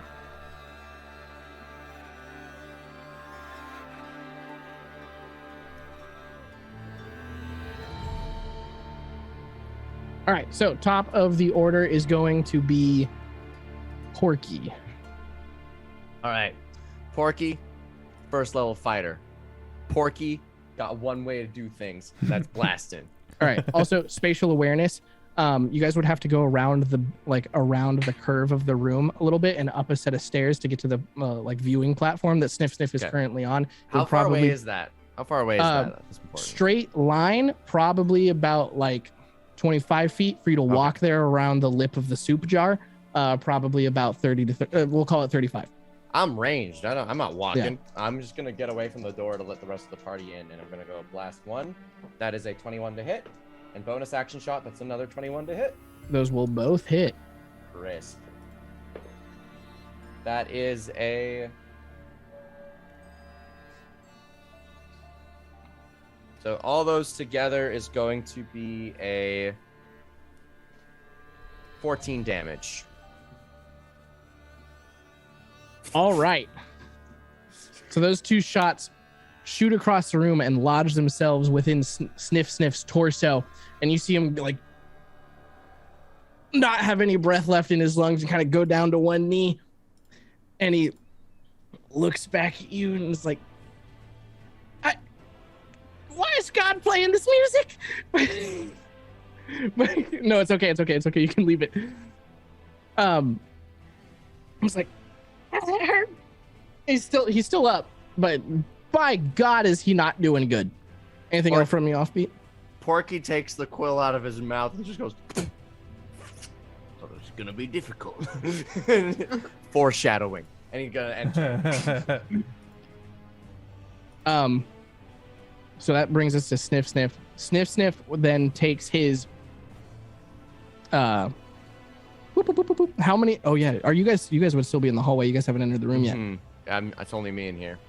All right, cool. So Sniff stamps his staff on the ground, being on death's door with 1 HP, and 3 lime green darts emanate from the staff and orient themselves pointed towards Porky and launch in unison at you as he casts magic missile. Oh boy. Oh. This is deadly for me. Yeah. Oh no. That's deadly for any of us. Actually, wait. I only die if you max. I die if you in 50% of these rolls. Whee! Oh God. What'd you roll? Max? Max. So 12 boy. plus 3, 15. So all 3 of these darts slam into your chest and throw. So you guys in the hallway see these 3 darts arc and connect with Porky straight in the chest, and you hear this sickening crunch as they connect with him and launch him back into like the frame of the opening that you guys came into, and he slumps to the ground unconscious. And that ends Sniff's turn and puts us over to the young Ed. All right. I'm gonna. Let's see. Nice. Yeah, they have better range attacks than I do, so I'm just gonna cure wounds. Oh, Let's see. Fell at my feet.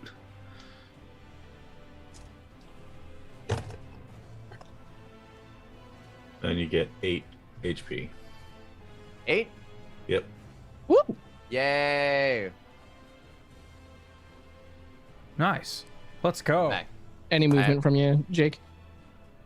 No, I'll just continue to move a little bit so other people can get in the room, I guess. Cool. All right. If you are done, next up would be Tink.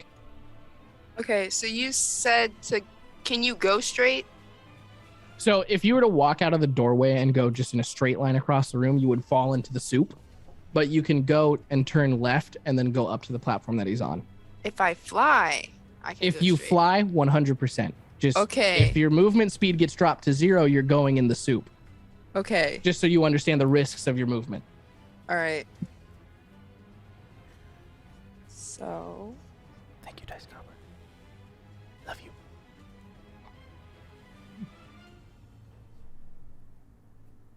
from the thing that the witch rat is standing on, how far is to like where Porky was standing?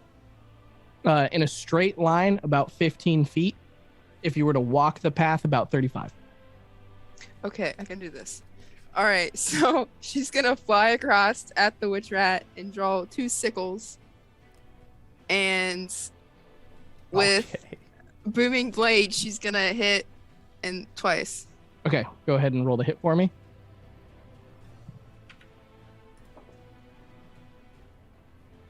That is a do math again. 24 to hit. That will hit. Sadly, Booming Blade doesn't get extra damage yet. Big Satch. That Don't- is don't miss your fifth level. 4 slicing.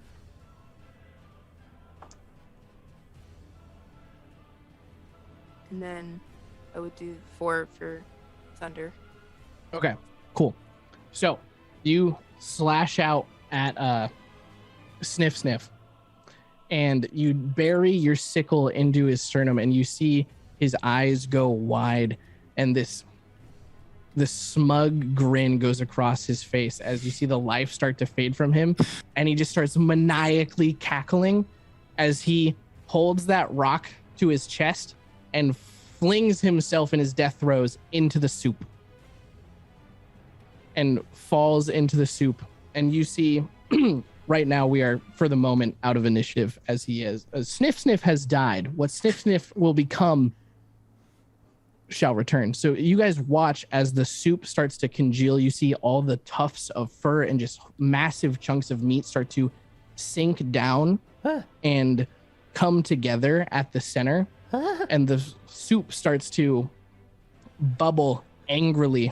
And the first thing that you notice is that a metallic claw made up of just different cuts of meat that have been haphazardly stitched together with these crude, oversized, almost staples reaches out from the soup, and these long hooked, rusted talons, half metal, half flesh, dig themselves into the dirt and start to pull themselves out of the soup. Vloxen, if you can go ahead and drop the image in the Discord, that'd be cool. In the Vale channel. In the Vale channel. So what you guys see is it starts to pull itself out from this bubbling concoction of just waste and flesh and all this just gobbledygook. Is you see what is the terrible misshapen interpretation of what could once be a rat. The first hand reaches up and starts to pull itself out. You see flecks of this green stone and ooze that are buried in the skin as it pulls itself up, and it brings a long snake-like body out as it's pulling itself up. After the hands come up, you see a rat skull, oversized where the head should be, that is completely without flesh and has an elongated green stone spike at the front of it. As it continues to pull itself out even more, you see extra sets of limbs that have been stapled on into places that they shouldn't be. You see spines of bone that run down its back. And as it rears itself up on its hind legs and looks down at you, this abomination, the only thing that can be described as, looks down at you and roars and raises up in its right hand, it has a mace that is made entirely of that green stone that is just glowing with sickening power. And I'm going to add him to the initiative roll and see where he goes. And then we will proceed from there. He's going to be at the top of the order. So Sniff Sniff remastered. Snip Snip 2 Electric Boogaloo. Sniff, Exactly. sniff squared. Snort, snort. Snort, snort. All right, that brings us to Ed. Ed? Yep. Oh, didn't I? Okay. Wait, no. Tink, no, that would bring us to Dane. Sorry, I thought that I was mistaken. My mistake. That brings us to Tink. Okay. Who is it? Is it Dane? Tink. Dane. No, Dane. Tink just went. Sorry. Dane, sorry. Tink just went. Now we're going to Dane. I was talking and maneuvering my notes, so I was fucking it up. So, I mean, I guess I'll just peek and... Okay. Firebolt. All right. Go ahead and leaving the hallway. I'm just gonna heckin' ekin and shoot. go ahead and roll the hit for me. Okay. All right. How about a 19? 19 will hit. Heck yeah! Look at that. Doing some damage. Where's my D10 at? Oh, 8 Nice. fire damage. Nice. Flammable objects catch fire. Alrighty. As long All right, as so they're not worn or carry. you sling this firebolt at it and you watch it connect with this thing's like sickly hide, and you know that you hit, you know you did damage, but it's just so massive. This is a large creature. It's so massive, and there's just this thick layer of fat encasing it that you just see like the scorch mark. Like if you were to hold a match up to a piece of hardwood, it burnt it, but it's not doing a whole lot. Next up, we are going to go to Marrow. Okay. Yeah. Marrow is not the bravest. And in the face of this, he's gonna start looking around for a way out. How far away from where we entered? I would say like cumulatively probably like 600 feet. Okay. Keep in mind you sealed the door behind you. Right, yeah. Right. I guess. Oh, Jesus. He's gonna panic and Thunderwave. Okay.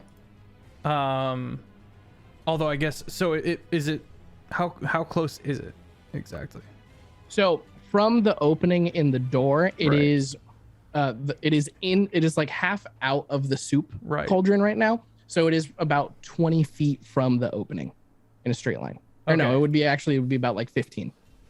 15. For the Perfect. space to line up. That doesn't work. I can't do that. I can't do almost anything beneficial. You can try and smack it. Yeah, I could. I'll cast. Doesn't work. We're too small of an area. Yeah, create bonfire, right on its feet. Just Would you believe me? It's not dexterous. needs a DC 14 dex save. Okie doke. It's going to pass with a 17. Seeing it, dude, no damage whatsoever. He's gonna run. Okay. doing a little rabbit hop for an additional 10 feet back towards where we came. Porky's gonna look at you and say, "You coward!" Yeah.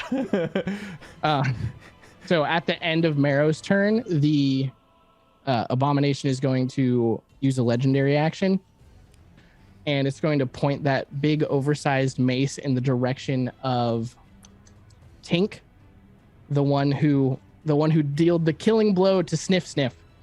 And you see this crackling energy that almost looks like lightning, this green lightning accumulate in the fist, and it shoots out in this beam towards you. Hold on. All right. So Tank, that is going to be, oh, dear Christ, that's like a 31. We get vaporized. A 31 to hit. Oh my god, it's a bug zapper. That's it. It's a bug zapper.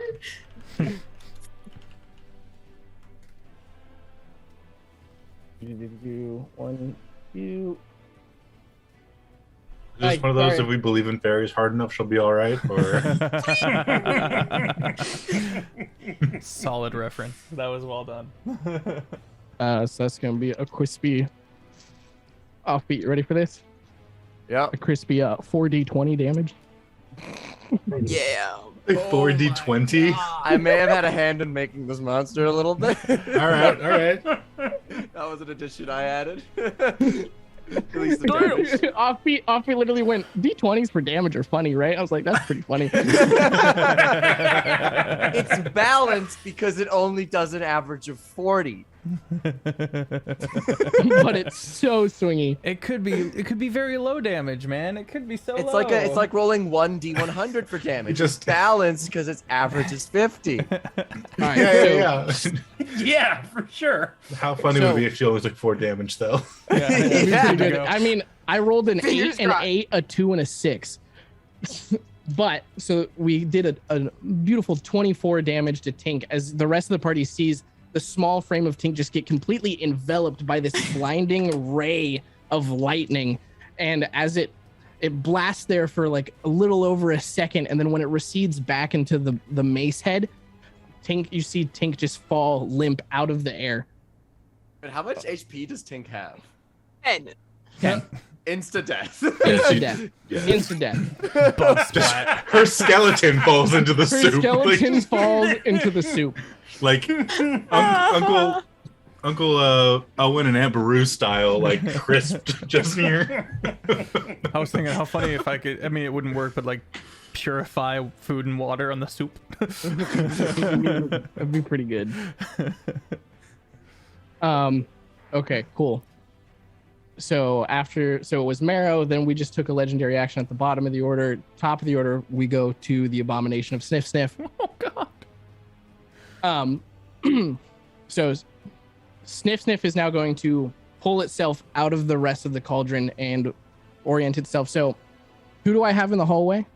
Is everybody still in the hallway? Hallway? I have rabbited. I'm not in the hallway anymore. I'm also not in the hallway. Okay.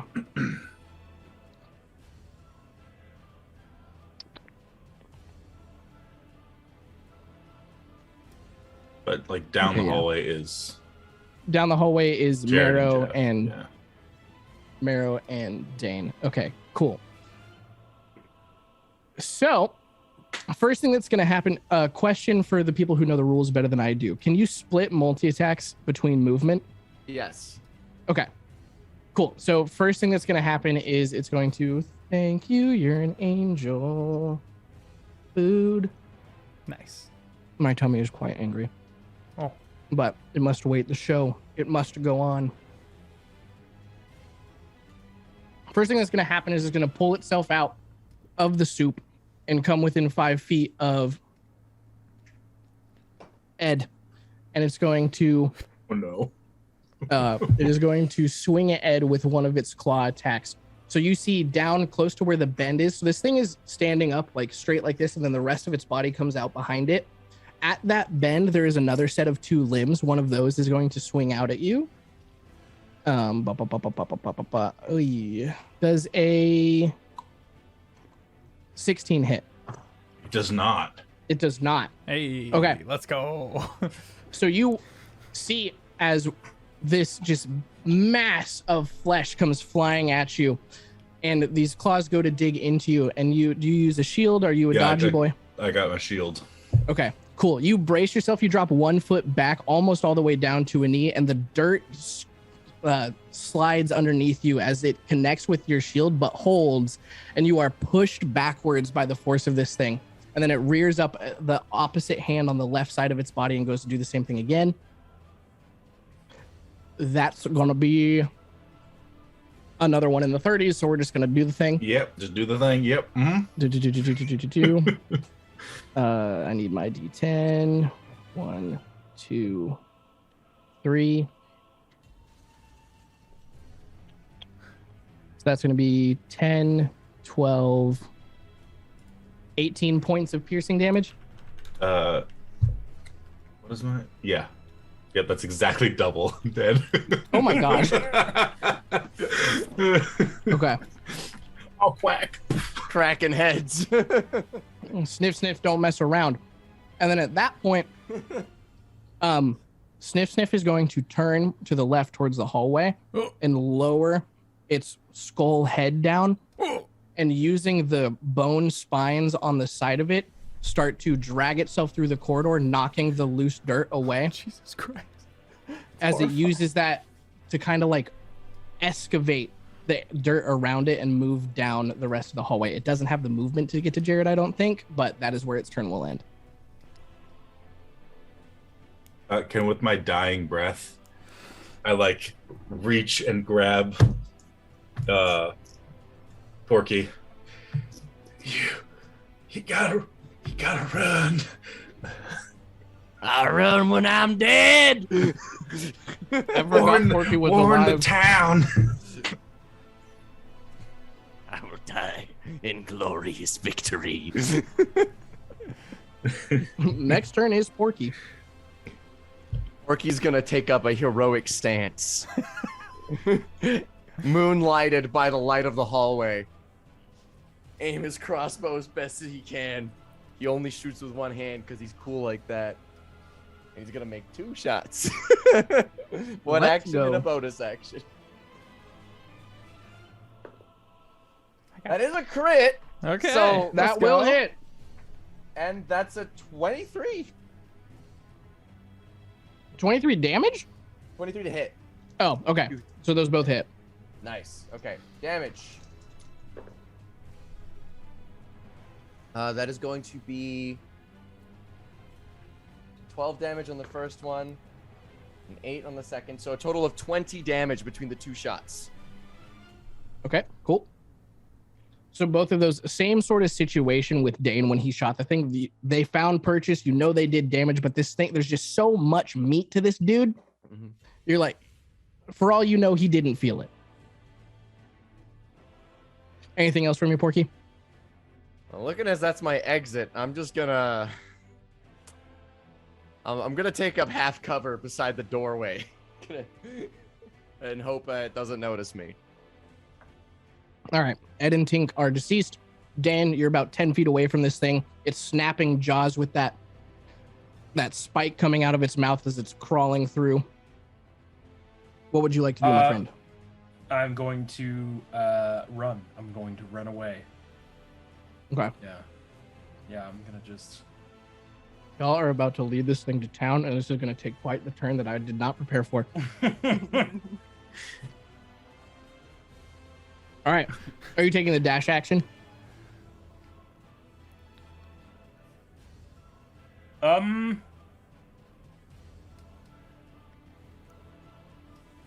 Yeah, I mean... Yeah. Okay. So you run 60 feet back up the way you came. Oh, you passed me. No, you don't. Sorry. Right on my tail. Yeah, you guys are like right next to each I'm other, 10 which would feet, then I'm bring 10 us. feet in front of you. Yep. Which would then bring us to Marrow. Who are you going to continue to run? I'm going to continue to run, but I'm going to cast Primal Savagery on myself. So Dane watches as my teeth get like really sharp and elongated, and I get like these long, nasty looking claws. And I clearly have the intent to attempt to burrow myself out of there if I have to. Moving the next another 30 feet, and another rabbit hop for another 10 feet, so 40 feet. Alrighty. Oh, it didn't use a legendary action this round, so it would be able to do this. How far away did did Dane just run his full 60 away? Yeah. And this thing still hasn't moved? Okay, cool. So this thing still hasn't moved, and yeah. Okay, so he wouldn't have line of sight at this point. So it's going to move. Actually, no. It's going to use a legendary action to use its movement at the end of Marrow's turn. So it's going to use a legendary action to move up 30 feet. Then we're going to turn over to the top of the order, which is going to be the thing's turn. It's going to then move its 30 feet again to catch back up to Dane. At which point it is going to open with trying to bite Dane, seeing as that's the thing that's most forward. So let's go ahead and roll and see how this goes first. 22. I think that'll. Yeah. Unless you have shield. Well, let's see. Yeah, I do in fact have shield, but it would only put me up to 21. So That feels bad. I mean, Okay. I probably would shield anyway, just Just reflexively. So Yeah, 'cause flavor. Don't burn the spell slot. But flavor wise, I like the idea of you see this thing lunge forward towards you as you like look back over your shoulder, and you reflexively shield, and that spike jetting from its mouth connects with the shield and shatters it, and goes through and goes to puncture you as it moves to bite you. And then we're going to take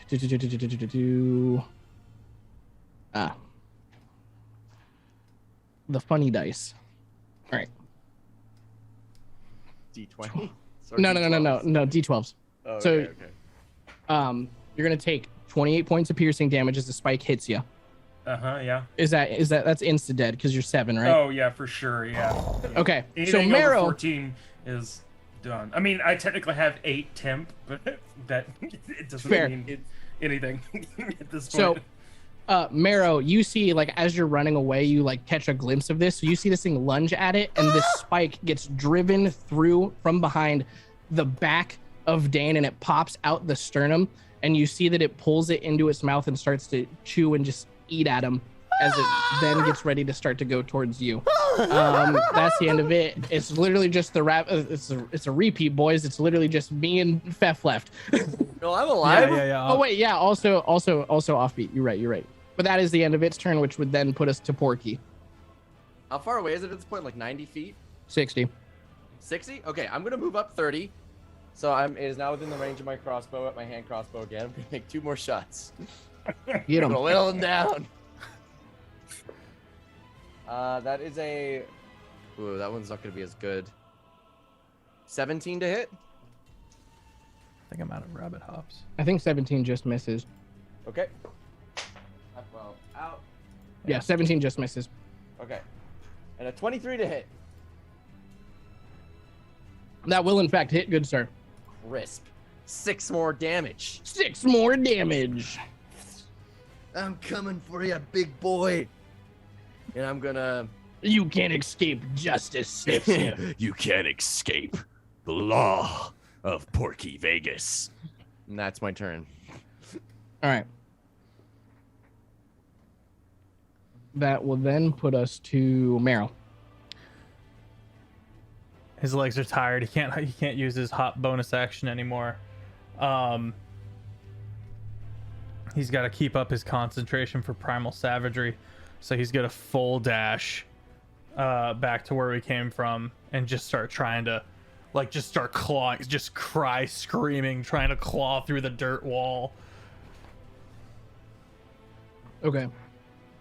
Savagery is an instantaneous spell. It does not have concentration. Just so you know. Oh, it's crit bonfire. That's concentration. Thank you. Yeah. Yep. Well, I'm right. getting out of there. So, I don't think this thing can reasonably turn around right now until it gets to the opening that had the first rat encounter. So it's going to keep continuing to pursue. So we'll use the same formula as before. End of Marrow's turn, legendary action to do the movement. Oh god. And then turn and round ticks over, jump back up to the abomination, 30 feet of movement to get back up to be like, hello, Marrow. I don't want to die. And behind you, there is as it's just outside of melee range, there's an explosion of dirt behind you, and you feel it kind of shake the ground around you. And you look back over your shoulder, and you see that it is like punched that mace through the compacted dirt to get it to where it can point it at you. And it's going to go ahead and try to shoot you with that as all the energy starts to come together in there. I lived a good life. I didn't do much. It was nice. Looking at a young 21 to hit. Oh yeah. I need one more of these bad boys. Okay. Oh dear Lord, yeah, this is so dead. That's a 30 plus 15 is 45 plus 8. Yeah, I had 10 hit Yeah, points. this is so gone. Folded. All right, so Marrow just gets burnt to a crisp by this beam of lightning. And that's going to be the end of Sniff Sniff Proper's turn, and this is going to throw us back to Porky. Porky, after seeing everybody die, is gonna get down on his knees.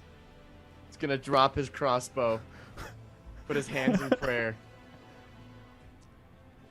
I'm a little confused religiously. Great porcupine, biggest duckus. Whoever's up there, take me now. I want to see my pa again. And that's the turn. He spends Okay. an action crying. The thing then rounds about on you, doing the same formula that has been allowing it to effectively have 60 feet of movement again. Comes back up to you, and the last thing you see before, let's just make sure that it doesn't whiff its bite attack or all three. So we'll open with the bite. Yeah, dirty 20 will do it. And then you actually have health, so I will roll. You actually have health. Well, No, you're it's good. 18. It's 18. So you get 18, I die. impaled by this spike. You go unconscious on the spike, and the thing then devours you. I don't die, but I do go unconscious. You do go unconscious, but it's going to keep chomping while because you would fail your dex check to not be impaled on the spike permanently, and then you just be chompa. I see. So, for all Yay! of, yay! Okay, guys, that was the summer series. Good job. Thanks for watching. Thanks for watching, guys. We were only doing one episode. Feff asked me to do it, and I said I didn't want to do it. Then he made me do it, so then I did And I it. said, do it anyway. And you were like, bet.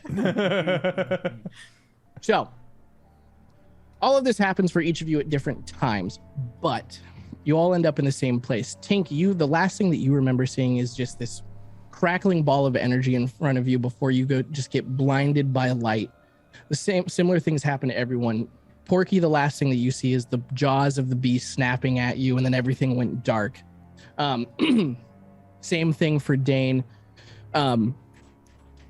Ed, you remember putting up a good fight, catching one of the claws with your shield, but then as you were proud of yourself for holding your own, you looked back over your shoulder and were swiftly caught by the follow-up. And then Marrow, you remember not being able to outrun this thing, seeing a sickly green light behind you, and then everything went dark. All of you now wake up in a place where everything around you, as far as you can see, is completely flat. There is no light surrounding you. All of you can see one another, and you guys kind of pick yourselves up off of the ground. There is like a thin layer of water that gives the black surface of this area a sort of reflective nature, and the only thing that you can hear is the soft splashing of your footsteps in the water as you kind of proceed forward. So, as you guys move forward and like look around and notice each other, is there anything that you guys say or anything like that? Well, that could have went better. Are we dead? What? I don't know. Ask Is biggest the duckus. afterlife of the biggest duckus? This isn't anything like what it's supposed to be.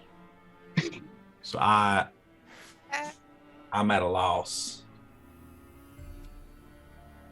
As you guys start to talk, you notice that about 10 feet in front of you, these tendrils of dark shadow, just the absence of light, start to pull themselves up from the water, and they start to mix themselves together and begin constructing around you, directly in front of you, this sort of high Gothic looking cathedral that is made entirely of black. It reflects no light. It has what would be beautiful stained glass windows, but the entire structure is completely monochrome, and it begins to form itself out of nothing. And after it finishes forming, it maintains its structure, and there's these little wisps of what would almost look like smoke if it had any substance to it, wisping off of it. And the doors to the cathedral that were closed when it got formed swing inward and open towards you guys in an inviting manner. Well, I don't really know what else we're supposed to do at this point, so I guess we're gonna go through there. Might as well. Out of the frying pan into the fire, as they say. No. That's a clever one. I've never heard that one. Oh, really? They must have taught them that at that their school. Yeah. So as you guys walk How forward, is the society that birthed this school? I don't understand how the school is so good and the people are... or so dumb. Yeah. Just walk on as I'm like It's a lot mumbling of that to foreign exchange myself. students. So as you guys walk in through the cathedral, it's completely hollow when you first enter it, but as you guys walk through, those tendrils of smoke begin to create the interior around you, and it creates itself at the same pace as you walk forward. Pews start to form up, little like the stations of the cross show up on the walls and things like that. All of the sort of reliquaries and interior decorations of a church start to fill the space. And eventually you guys walk up to a raised platform that has been created by these tendrils of smoke, and it is a flat sort of altar. And finally, once you hit that point, as you reach the point of the first steps, these tendrils of smoke start to congregate in the middle of this altar. And as it's compressing and forming what is like this really dense sphere of just where no light can escape it at all, there's a sensation where all of a sudden all sorts of sound leave. And there's this moment where it sounds like the very air around you gets sucked into this condensing mass. And then there's silence. And then it sort of like erupts and forms a standing figure in front of you that is just this cloud of billowing shadow and smoke that has a deep black cowl, and it stands before you about 7 feet tall, and it looks down at all of you and is like, that was so not cash money, y'all. Hold on, give me a sec. And that the figure in front of you that looks like your stereotypical Grim Reaper, just minus the scythe, then condenses back down into that ball, and that same sensation of just absolutely no noise happens again. And then standing in front of you afterwards, when the shadow disperses, is an actually colored image this time, and it's different for each of you. For it's someone that you would describe yourself as familiar with or friendly, someone who would make you feel at peace. For Porky, it would probably be his dad, his adopted father. For Jake, it would probably be someone in the church. For Tink, anyone, this figure in front of you is now taken the form of someone you would trust and regard warmly, like a family member. Dad. So, Dad, everyone. What are you talking about? That's Eddie. Your dad was Elvin? Your dad was Geronimo Vegas, greatest my roper mom. hunter. My dad Now- was no What is rabbit. going on? Your mom ain't Eddie. That's ridiculous. Mom. so this figure now, this would be impossible for me to recreate, so I will speak normally. But now this figure speaks to all of you, each one of you hearing the voice of the person that is appearing in front of you, but it is happening simultaneously. So you all are perceiving what would make you feel most at ease. So this figure in front of you goes, I'm going to assume that you guys are from the newly founded city that has been coined Duck's Landing. Am I Yeah. correct in this presumption? Yeah, That's right. Yeah. That's my From hometown, from born is a and little bred. strong. Yeah. Passing through. Passing. Okay, cool. So you guys just encountered a thing called Sniff Sniff. That I don't even want to talk about. I'm sorry. I'm a little I'm a god, and I'm a little out of my depth here. What the fuck is going on down there, y'all? There's kids that are 150 years old. There's old people who are actually just 6-year-olds who like flowers. What on God's green earth, or my green earth, is going on? Ask the locals. That'd be the Slurpium. A Slurpium. Okay. I'm gonna guess that that's like the rock that the rat person was eating. I think that was a little different. I don't really know what that was, but That ain't no Slurpium's Slurp. blue and it makes Slurpium. you young. Very Mhm, blue. mhm. Makes you look like a kid, you know. And the pretty flower makes you old. That ain't no slurp. That So- was like Slorpium. It's like Slurpium, but it's weird. So, to answer the question that you all asked when you first came here, I will say yes, you died. You're dead. I'm very sorry. Oh. I will Wait. say Wait, hold right there. Where's Biggest Duckistan? If I'm dead. Oh, biggest. where- He's actually my neighbor. He's a pretty cool guy. Oh. Yeah. All right, cool. Well, I promise you that me and him talked about this. That you're not going to be in trouble with Biggest Duckus. Like we're cool. All right. So you don't got to worry about please that. Continue. Okay. So, for one reason or another, the town of Duck's Landing has sort of fallen out of my reach. And seeing as he gestures to himself, and for a split second, he returns back to that Grim Reaper sort of form. He's like, seeing as I'm death, and then goes back to the other form that he's choosing to speak to each of you, like individually, simultaneously. He's like, And seeing as I'm deaf and it's out of my reach, it's kind of a problem. And he goes, now I'm sure each of you has probably heard stories about gods of death or this, that, or the other thing. And I'm going to tell you right now, it ain't like that. Here's the thing. Death is simply, it's the inevitable. It's the thing that happens to all of us. It's not evil. I'm not trying to raise skeletons and take over everything or anything like that. It is the natural progression of life. And what has happened here is by some means, an entire city has managed to remove itself from my grasp. Not because I want to reap souls or anything. I just am here for the natural progression of the lawful order of the world. And when you have people who don't want to die being like, ha, ha, ha, not going to do that.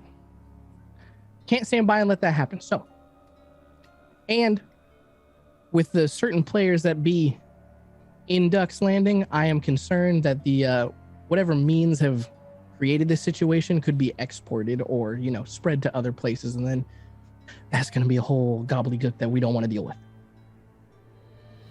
So a few of you are either from Duck's Landing, so you understand the sort of lay of the land. Other ones of you are just people at the wrong place at the wrong time.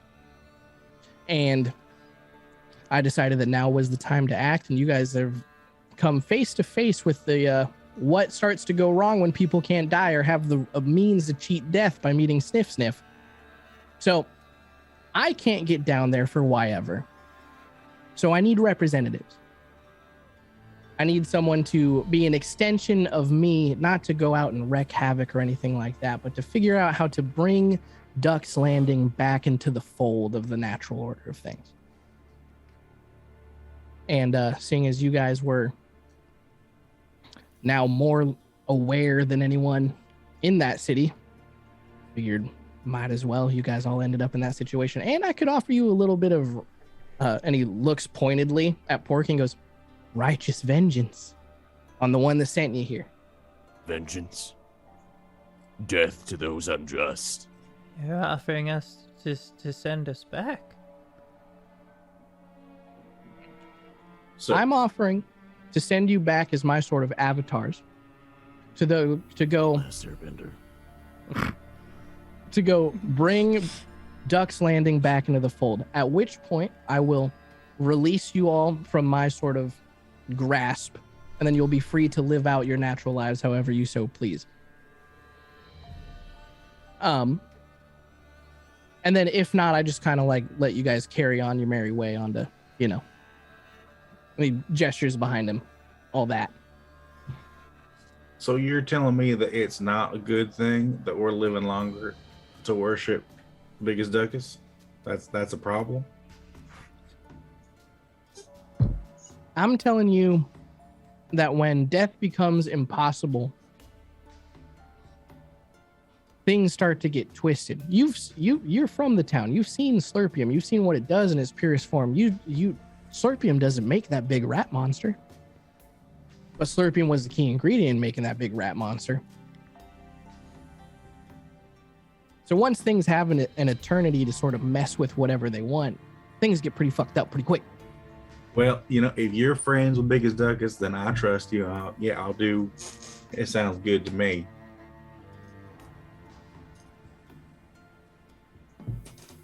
He looks pointedly at the rest of y'all. Well, I can't die until I get vengeance, for my dad. And you're not my actual dad, I'm assuming, because No. You're also, why you gotta do me like that? I could be. Maybe your dad was a god of death. Who knows? I look like your dad, and you're seeing me. Seeing is believing, son.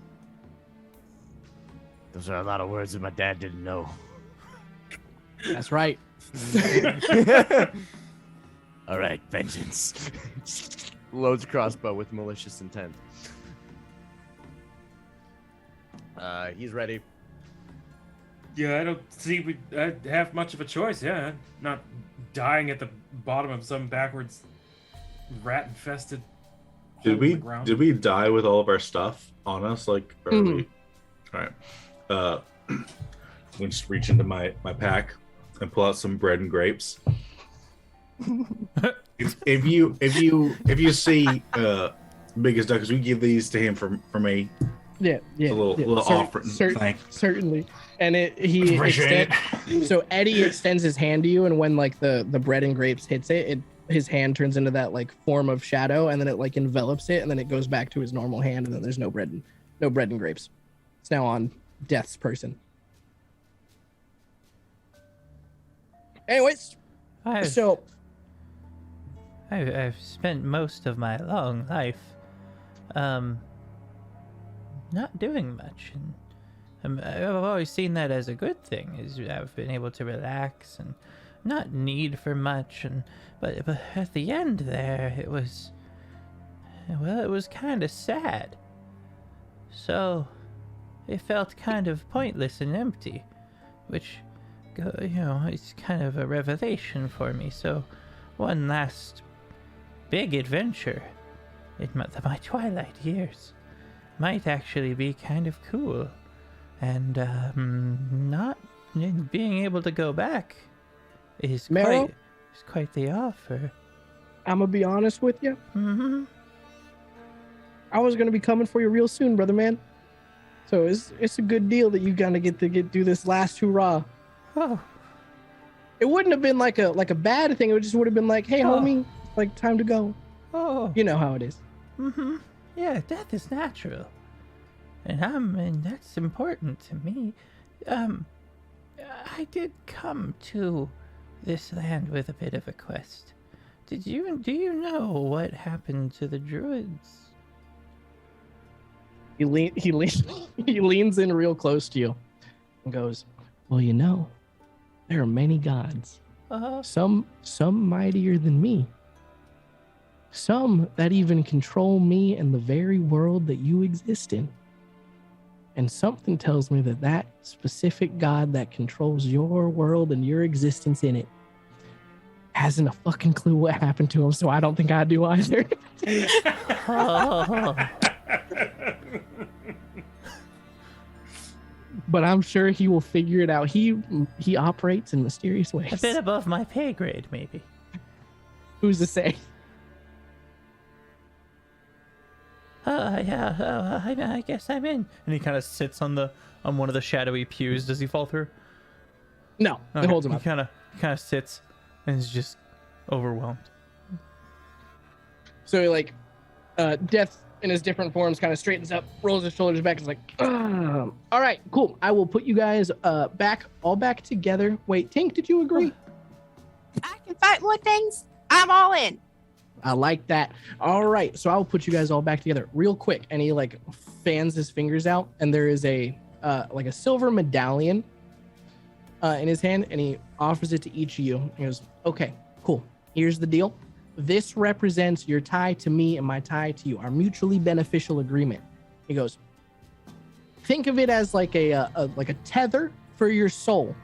If this thing gets broken, you're gonna come flying back to me. This is what's keeping you from flying back.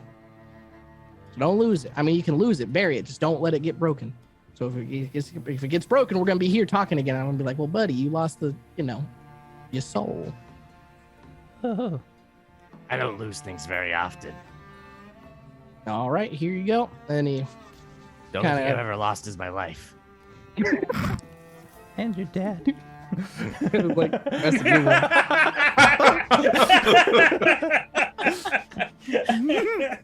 You want to be dinner, rabbit man?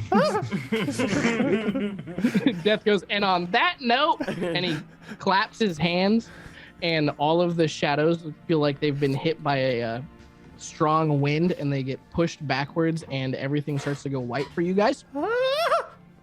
And then you are back outside of Meredith's cave. Everything kind of goes back to normal. You're back in town, but things are normal, same, but not same, but different. After the abomination has followed you guys so far up the thing, it continued to dig, following the rats that it was made out of, and has erupted out of Meredith's cave. And you guys are standing just a little bit past the entrance where this thing now erupts outward and is looking around for things to eat. Let's go ahead and re-roll initiative. Oh, you guys are level 11 now, by the way. Transition from your level 1 character sleep. Yeah. What are my maneuvers?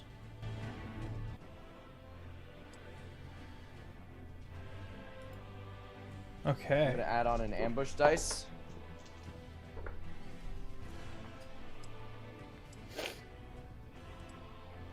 Oh.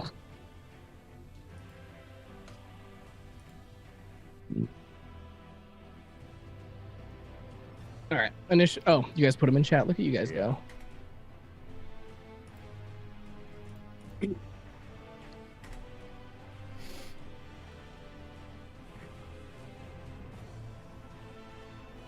And then Beth got a 9, Luna got a 15.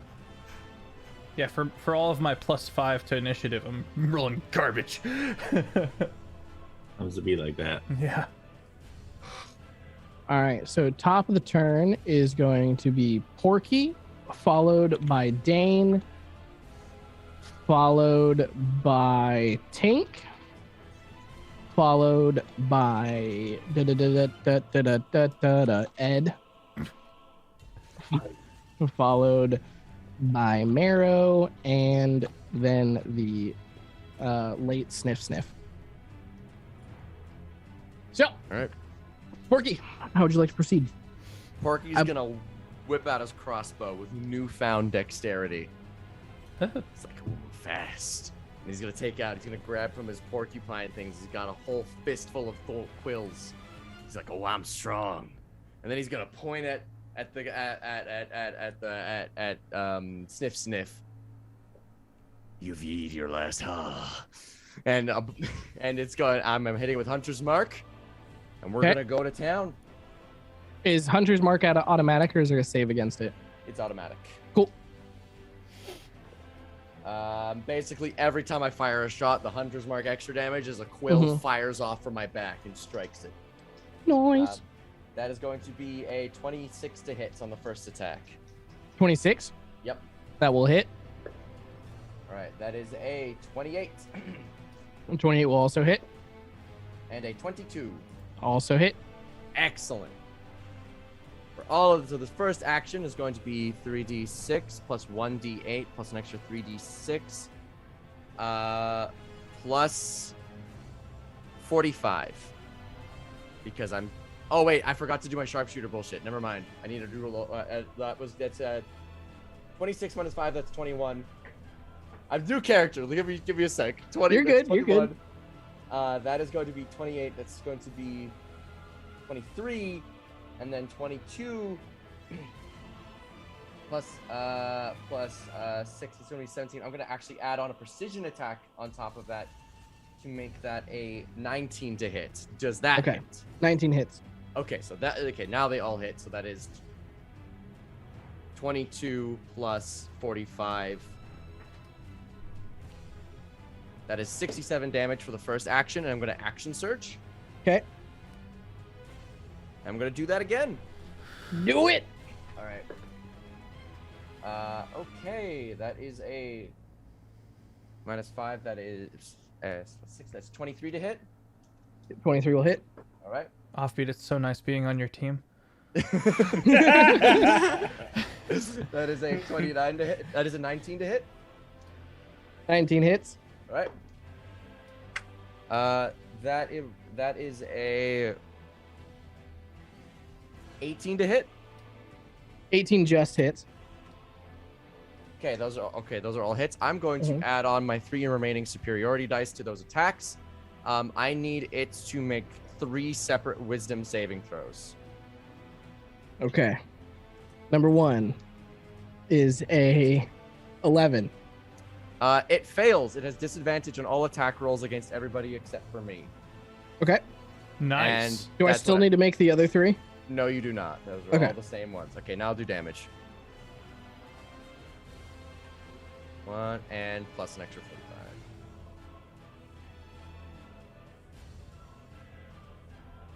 That is another 95 damage. As All right. I spin it around for a long time, so I'm really proud of myself. Proud of you. So you guys watch as you guys arrive in the new area, take stock of the situation, see this huge thing that has just made a hole out of the ground. Also, there's like a couple dead ropers laying around, and Meredith is just in shambles somewhere. And Porky pulls his hand crossbow off his hip and just fires a burst of 3 shots, just fanning the hammer, then spins it for style points, does it another 3 times. And all of these quills are just lodging themselves just below the thing's skull. And as they pierce into it, you see these spurts of the green brackish fluid that made up the soup, and they're pulling around at the thing's feet as Offbeat does too much damage in one turn. But that then puts us over to Dane. 162 if you're one. Yeah. Well, Beautiful thing. my turn is gonna be Narrow much shades of less teeth. high damage than that. Because I have. Oh, it's gonna. Sorry, hold on. Sorry to interrupt you. for it. It's gonna burn a legendary action. Alright. Yeah, just because of its lifespan is looking bleak. It is gonna use 2 legendary actions for Blasty Blast, which is what it's been coined, and it's gonna fire. I'm firing my laser at Porky in retaliation of that whole situation. I have a shield. Okay. Oh my god, it crit. It crit? Oh my god, it crit. Can I use silvery barbs? Ooh. Can you do that on attack rolls? Yeah, Silvery Barbs is specifically for any roll, so yeah. Cool, then yeah. Yeah, I'm gonna Specifically, all of them. use silvery barbs on that crit. Oh, that would have been Flashing. 8d20 damage. That would have been really funny, though. You should have just let it happen because it would have been pretty funny. I'm back full. But my need to be useful is too strong. Okay, so that just imposes disadvantage, basically. Save Yeah. the Roll pizza. again, and you have to Yeah. use the new one. Okay, cool. The lower roll, yeah. Oh, it's super cocked. It wasn't even Okay, 13 plus. Oh, that's a lot of math. 29 to hit. That's gonna hit. Okay, cool. Pray to the d20s that they're fragile. Okay. Oh, they were and they weren't all at the same time. The dice Yeah, they giveth were and the average. dice taketh away. Fucking. Yeah, just gonna be 38 points of lightning damage as that beam erupts from the mace hand again and connects I'm- with Porky. I'm gonna use my reaction and cast Okay. Absorb Elements as I catch some of the lightning and turn it into quills and load them Nice. up in the crossbow. Nice. But it definitely hurts, and I go, ow. Uh-oh. Oof, ouch, owie. Okay, now Dane, you may proceed. Sorry. I'm gonna choose for that silvery barbs. I'm gonna choose Dane to have advantage on the next attack roll, ability check or Oh, saving cool. throw it makes within a minute. Woo! I'll kind of look down at my hands and then shrug and then cast Shadow Blade. That's something I know how to do now. At 3rd level. Yeah, it's 3d8. Okay. And then I will follow up with a Firebolt. Alrighty, go ahead and roll the hit for me, brother man. At advantage, correct? Yep. Correct. Ooh, one of those is a 20. Ooh. Ooh, Let's go. like a natural one? A natural 20. Ooh. Look at that. So that's going to be 60-10. So that's pretty sweet. All right. 12, 15.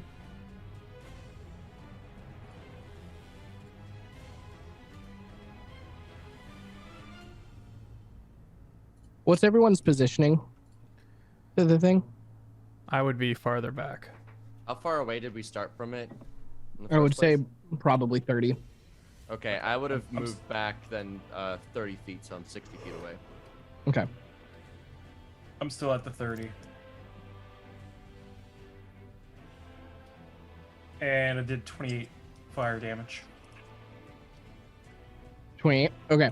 So you summon the Shadow Blade, then you go to launch the Firebolt, and with the crit, it stays in your hand longer than it normally does, to the point where it keeps growing and growing, and it gets almost to the point of burning in your hand before launching out at the thing.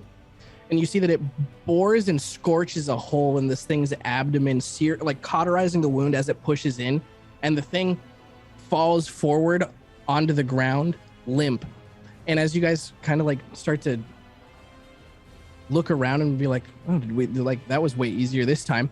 You start to look around a little bit, and those pools of that green fluid that had spilled out of it start to suck back into the creature and start to fold back up. And you see, because it's laying on its side a little bit, Dane, you can see that as that fluid fills back up into the thing, it starts to close the wound, and it roars its head back and lets out this just blood-curdling screech as you see crackles of green energy surfacing on the whole thing's skin as an eruption of lightning explodes from itself as the center, pushing out plants and dirt, everything within a 20-foot sphere around it. You guys are out of the range, so you're avoiding this lightning damage, as it appears to have somehow healed itself and is now back and ready for the rest of the fight. We're gonna jump from there over to Tink. Tink is really mad because it killed her last time, and then she just gets really mad, and then she rages, not knowing that she can do that. Nice, she gets big mad. Big mad, and since she's a wild magic Ooh, all right. barbarian, yeah. I'm also gonna roll for what that does. A bolt of lightning shoots from your chest. Another creature of your choice that you can see within 30 feet of you must succeed on a constitution saving throw or take 1d6 radiant damage and be blinded until the start of my next turn. That's gonna go at the sniff. All right, we're looking at a young 20 on the con save. All right. Yeah, he makes that. Is it half or is it all or nothing?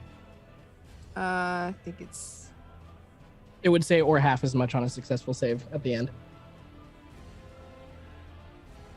Yeah, no, it's all or nothing. Okay, cool. Well, she is just going to fly at him and slice twice. As you move into within 10 feet of the thing, you haven't been this close to the creature while alive before. You get close to it and you just like kind of take in just like how disgusting this thing is and the huge mass that it is, and you start to quiver in your boots a little bit. Can you go ahead and roll me a wisdom saving throw as you try to keep your wits about you as you realize just how outsized you are here? Nat 20? Hey, let's go. Yeah.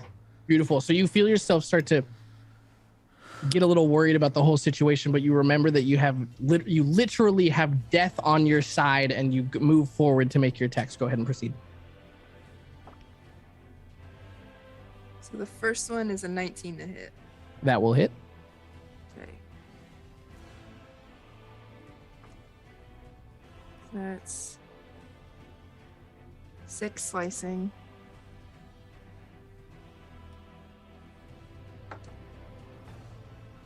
And the next one is 23 to hit. 23 will also hit.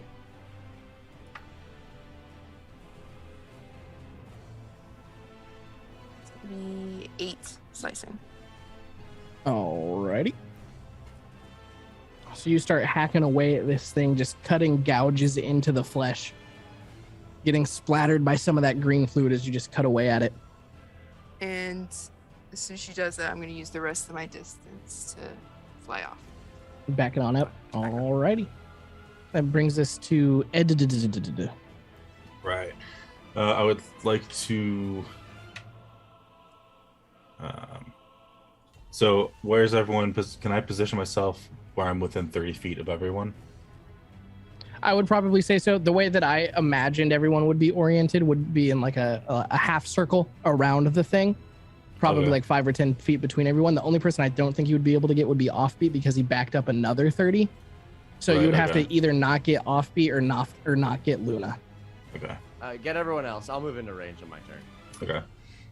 I'm going to channel divinity and do my Twilight Sanctuary. So a 30-foot radius sphere filled with dim light. Anytime a creature ends its turn in the sphere, I can grant it either temp hit points or ending Charmed or Frightened on them. Okay. Hmm. And then my bonus action, I'm going to cast Spiritual Weapon.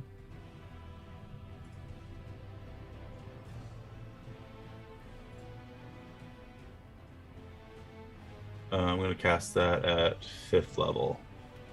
Cool. So, on casting, I can attack with it immediately.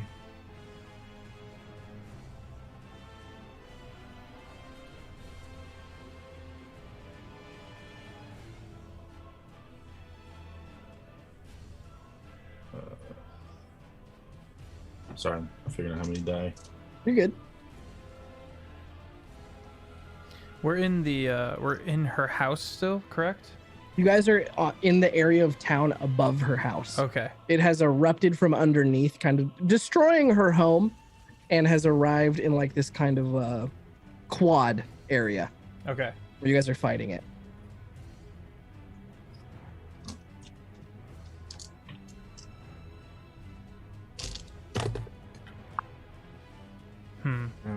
That is a 22 to hit. 22 will hit.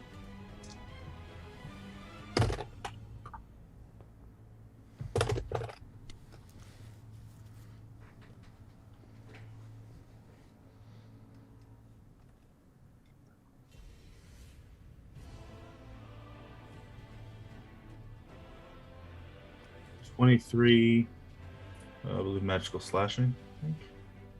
Okie dokie.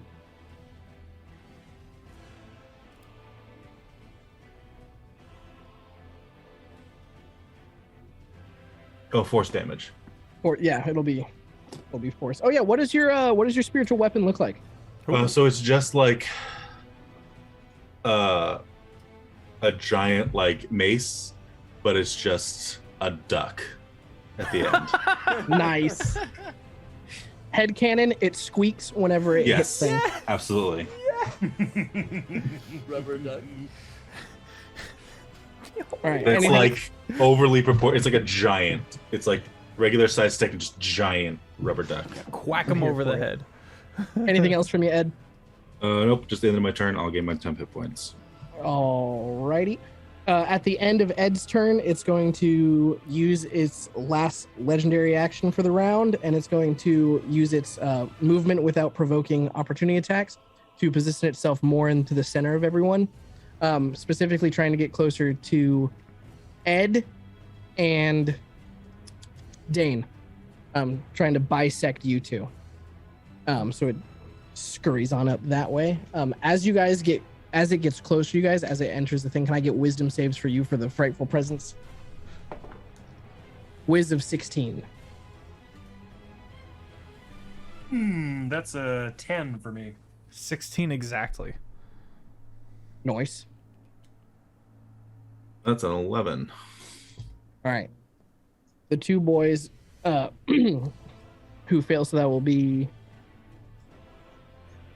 Jake and Jared. You're gonna have it's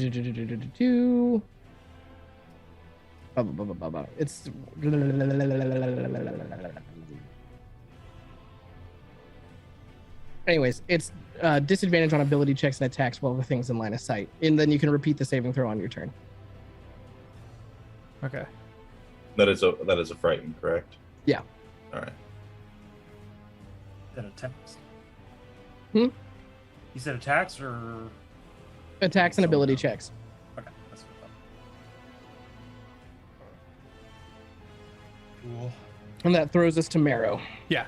So is it within attack of opportunity? Is it within 5 feet of me? It's I've within seen 10. It swing. Sorry. It hasn't swung yet. It's within 10 feet of you. You can get within melee, but I'm asking if I can get away without yeah, you it can. swinging You on can me. back off without provoking. Okay. So I'm gonna use my movement speed because it burst out of her house to gather up some grain and some sugar that's kind of gathered around the area, and I'm gonna take that. And I'm gonna grind that into some fat from my half-eaten rat and toss it and cast Insect Plague at 6th level. You're not gonna hurt these people anymore. You're not gonna hurt them. It needs a con save of 15. Oh boy. As maggots and mosquitoes and other various biting insects begin swarming around it. Takes half damage on a failed save. Yeah. So I'll go ahead and start rolling damage. Yeah, go ahead and start rolling damage. It's going to be halved with a 30 on the con save. Oh, wow. Damn. All right. That's fair. It's a big, beefy boy. Yeah. Made from rat soup. I'm rolling really low.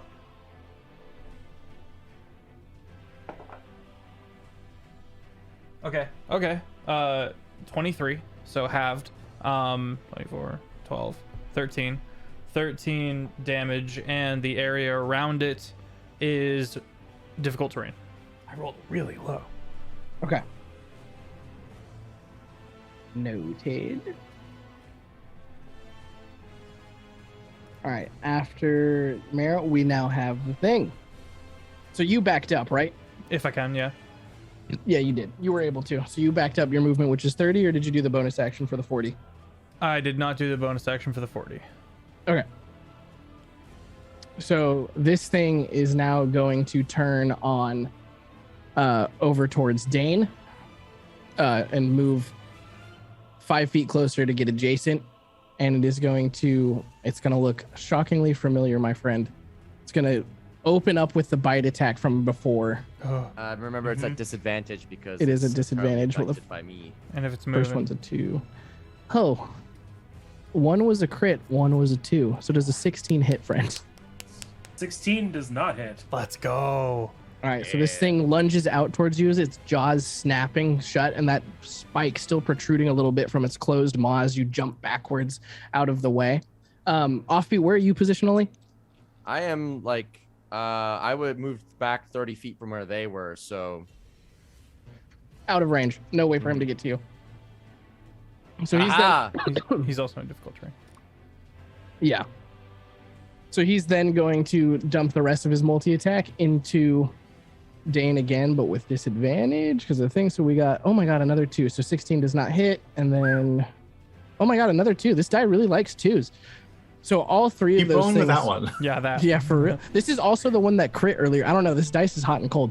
But anyways, it throws just this flurry of blows at you, and they slam into the ground, kicking up dirt around you as it just can't find purchase. You notice that its gaze just keeps getting pulled angrily towards Porky, and that's why it's probably off. But with that, that's the end of Sniff's turn. We go back to the top of the order for Porky.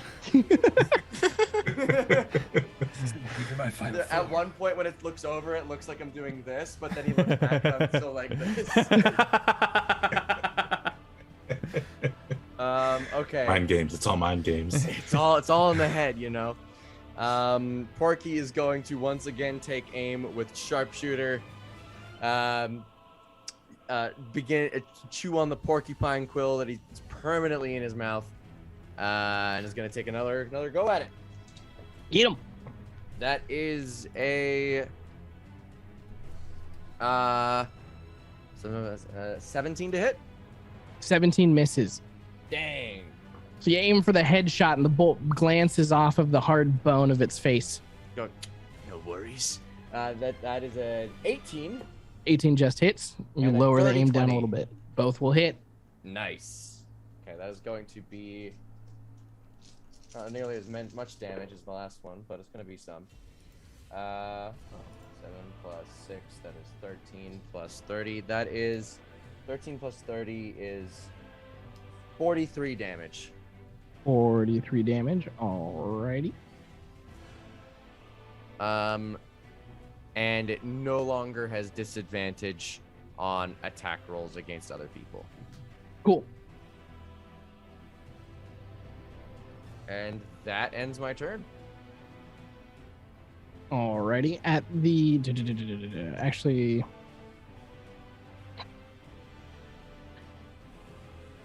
at the end of your turn, it's going to burn a legendary action. Remembering what was that? Was that a taunt? What was that move? It was goading attack, so I shot him in a way that made him not like you. made him not like me. Made him like a little distracted by my presence, you know.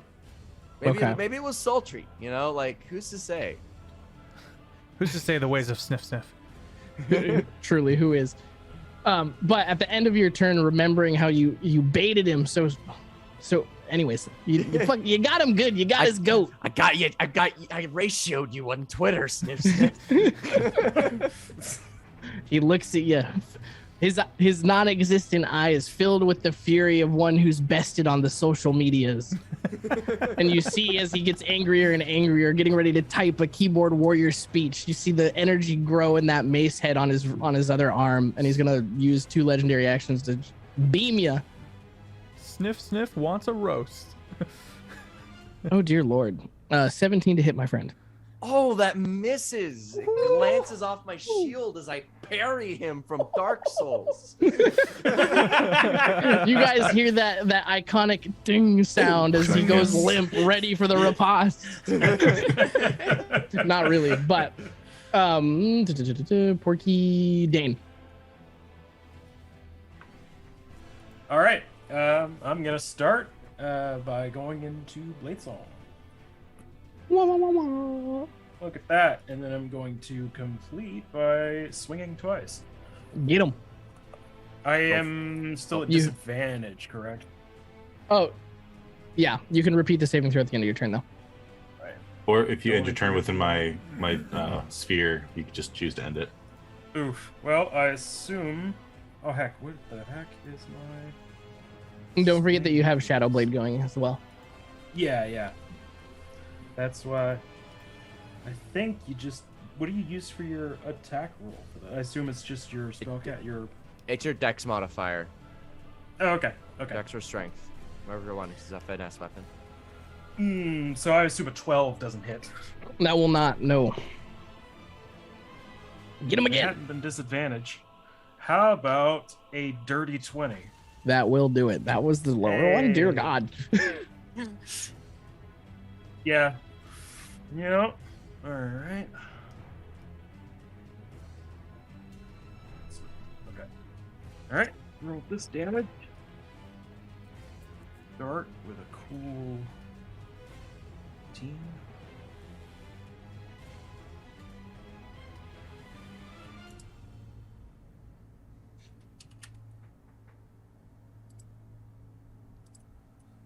Big numbers, lots of math. Not really. It's just late. 27, I think. Do I add Dex to the damage as well? I really should have looked at this. You do add Dex. It's as if it's a Dex weapon. Okay, what did I say? 27. Yep. All right. Then that will be a 31 total of.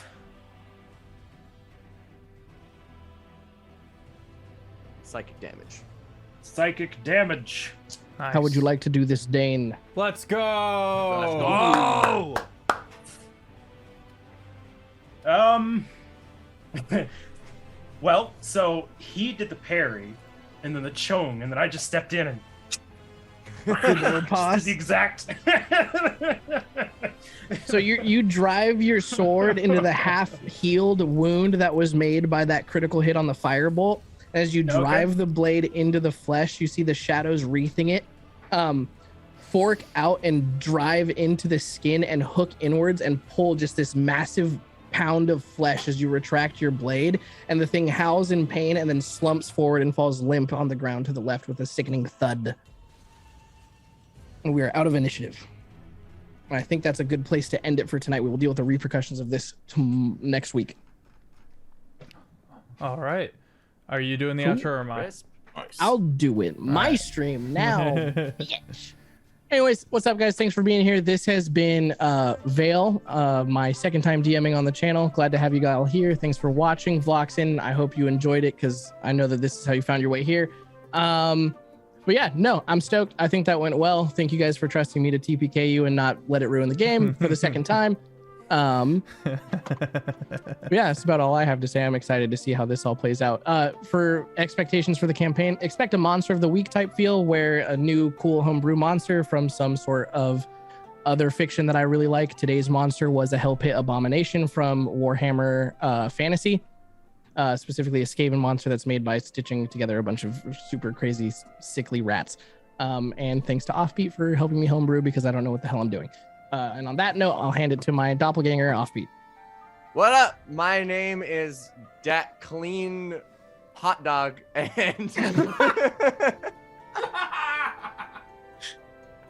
and I've been playing Porky Vegas. Had a great time. Thank you for you can find me on YouTube and TikTok under Offbeat Outlaw, and that's all from me. Porky's having a great time shooting things now. Passing it to Jake.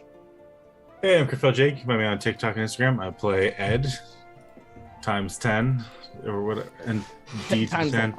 Yeah. Anyway, I did not expect to go so hard into the biggest duckus, the duck god thing, leading into that. But you know what? It's very enjoyable. So we'll see where this goes. Luna, go for it. I am LunaWolfSpirit. You can find me on TikTok and Instagram, and I've been playing Tink. And I'm having a lot of fun with Tink. I'm so glad that she that bar fight at the beginning was pretty fun, and then now she has a legitimate outlet for her rage because she's barbarian. There you go. Jared. Hey, I've been Jared, and Dane this time around. Tilter of giant rat beasts, and I guess Offbeat the real tilting. I feel like I got swung upon a whole lot. Draw an aggro as I do, and yeah. I didn't really have any idea what the heck my character was gonna do starting into this, but snooty elf student sounds pretty fun to me. Yeah, look forward to the next session, and remember, kids, keep your hot dogs clean. Yeah, wrap up your hot dog before use. Keep them clean. Don't explore hot dogs Meredith's only. cave. You find crazy rat monsters. Yeah. Oh my gosh. All right, Fifth. All right. Yeah. Well, thank you all for being here. I'm really excited. Make sure you check out the Tuesday campaign as well. We're doing Avatar Legends. Yeah, come join us in our various communities. Jump into this raid. Looks like. What about Marrow? Oh, that's weird. Yeah, you have to talk about your character. Yeah, ding dong. that's so strange. Marrow is. Well, I don't even. He was mostly concerned about the people at that point, and felt kind of guilty about the fact that he kind of, in his moment of fear, was running away and unintentionally drawing it towards the people of this town, which he thinks are weird as hell. The people are very strange, bunch of weird ass people, but they're people. And this whole thing with death, he's kind of numb, he's kind of like in shock over. And given that second chance, he's more than happy to take it. Plus he's very pro natural cycle of things, life, death, all that. Yeah. Fascinated by the party and what they're capable of, and what he's now capable of, which we'll kind of get into more soon. Yeah. Okay. Real quick before we do the raid and everything, your Junior Reaper boon. So the way that this mechanic is going to work is basically the closer you get to, the more steps you take to bringing the Duck's Landing into the fold, in addition to your XPs and your levels up, your relationship with death will strengthen. You'll get more bonuses and things like that. So right now at the entry level with your coins, you guys have the mechanic of your soul token. And then you also have right now, a pro is none of you have to eat or drink anymore because you're here in a sort of weird death approved undeath. The negative side of that is that while you don't need to eat or drink anymore, you no longer get any gustatory pleasure from eating. So food and drink do not bring you the same sort of satisfaction. These will get better as time goes on and you do more for death. The second one is that persons with a passive insight of 14 or more they're not going to know what's off about you, but they're going to be off put by you. They're going to be like, something ain't right here. And then the last one is that if you have either proficiency in religion or arcane, or you have levels in cleric.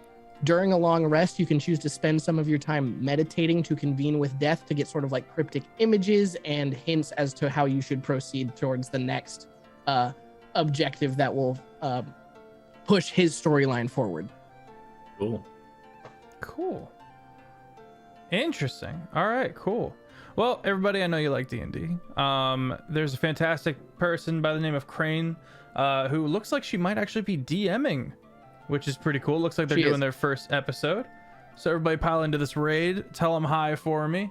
Everyone, if you give them a follow and all that good stuff. And have a fantastic rest of your evening. Bye-bye.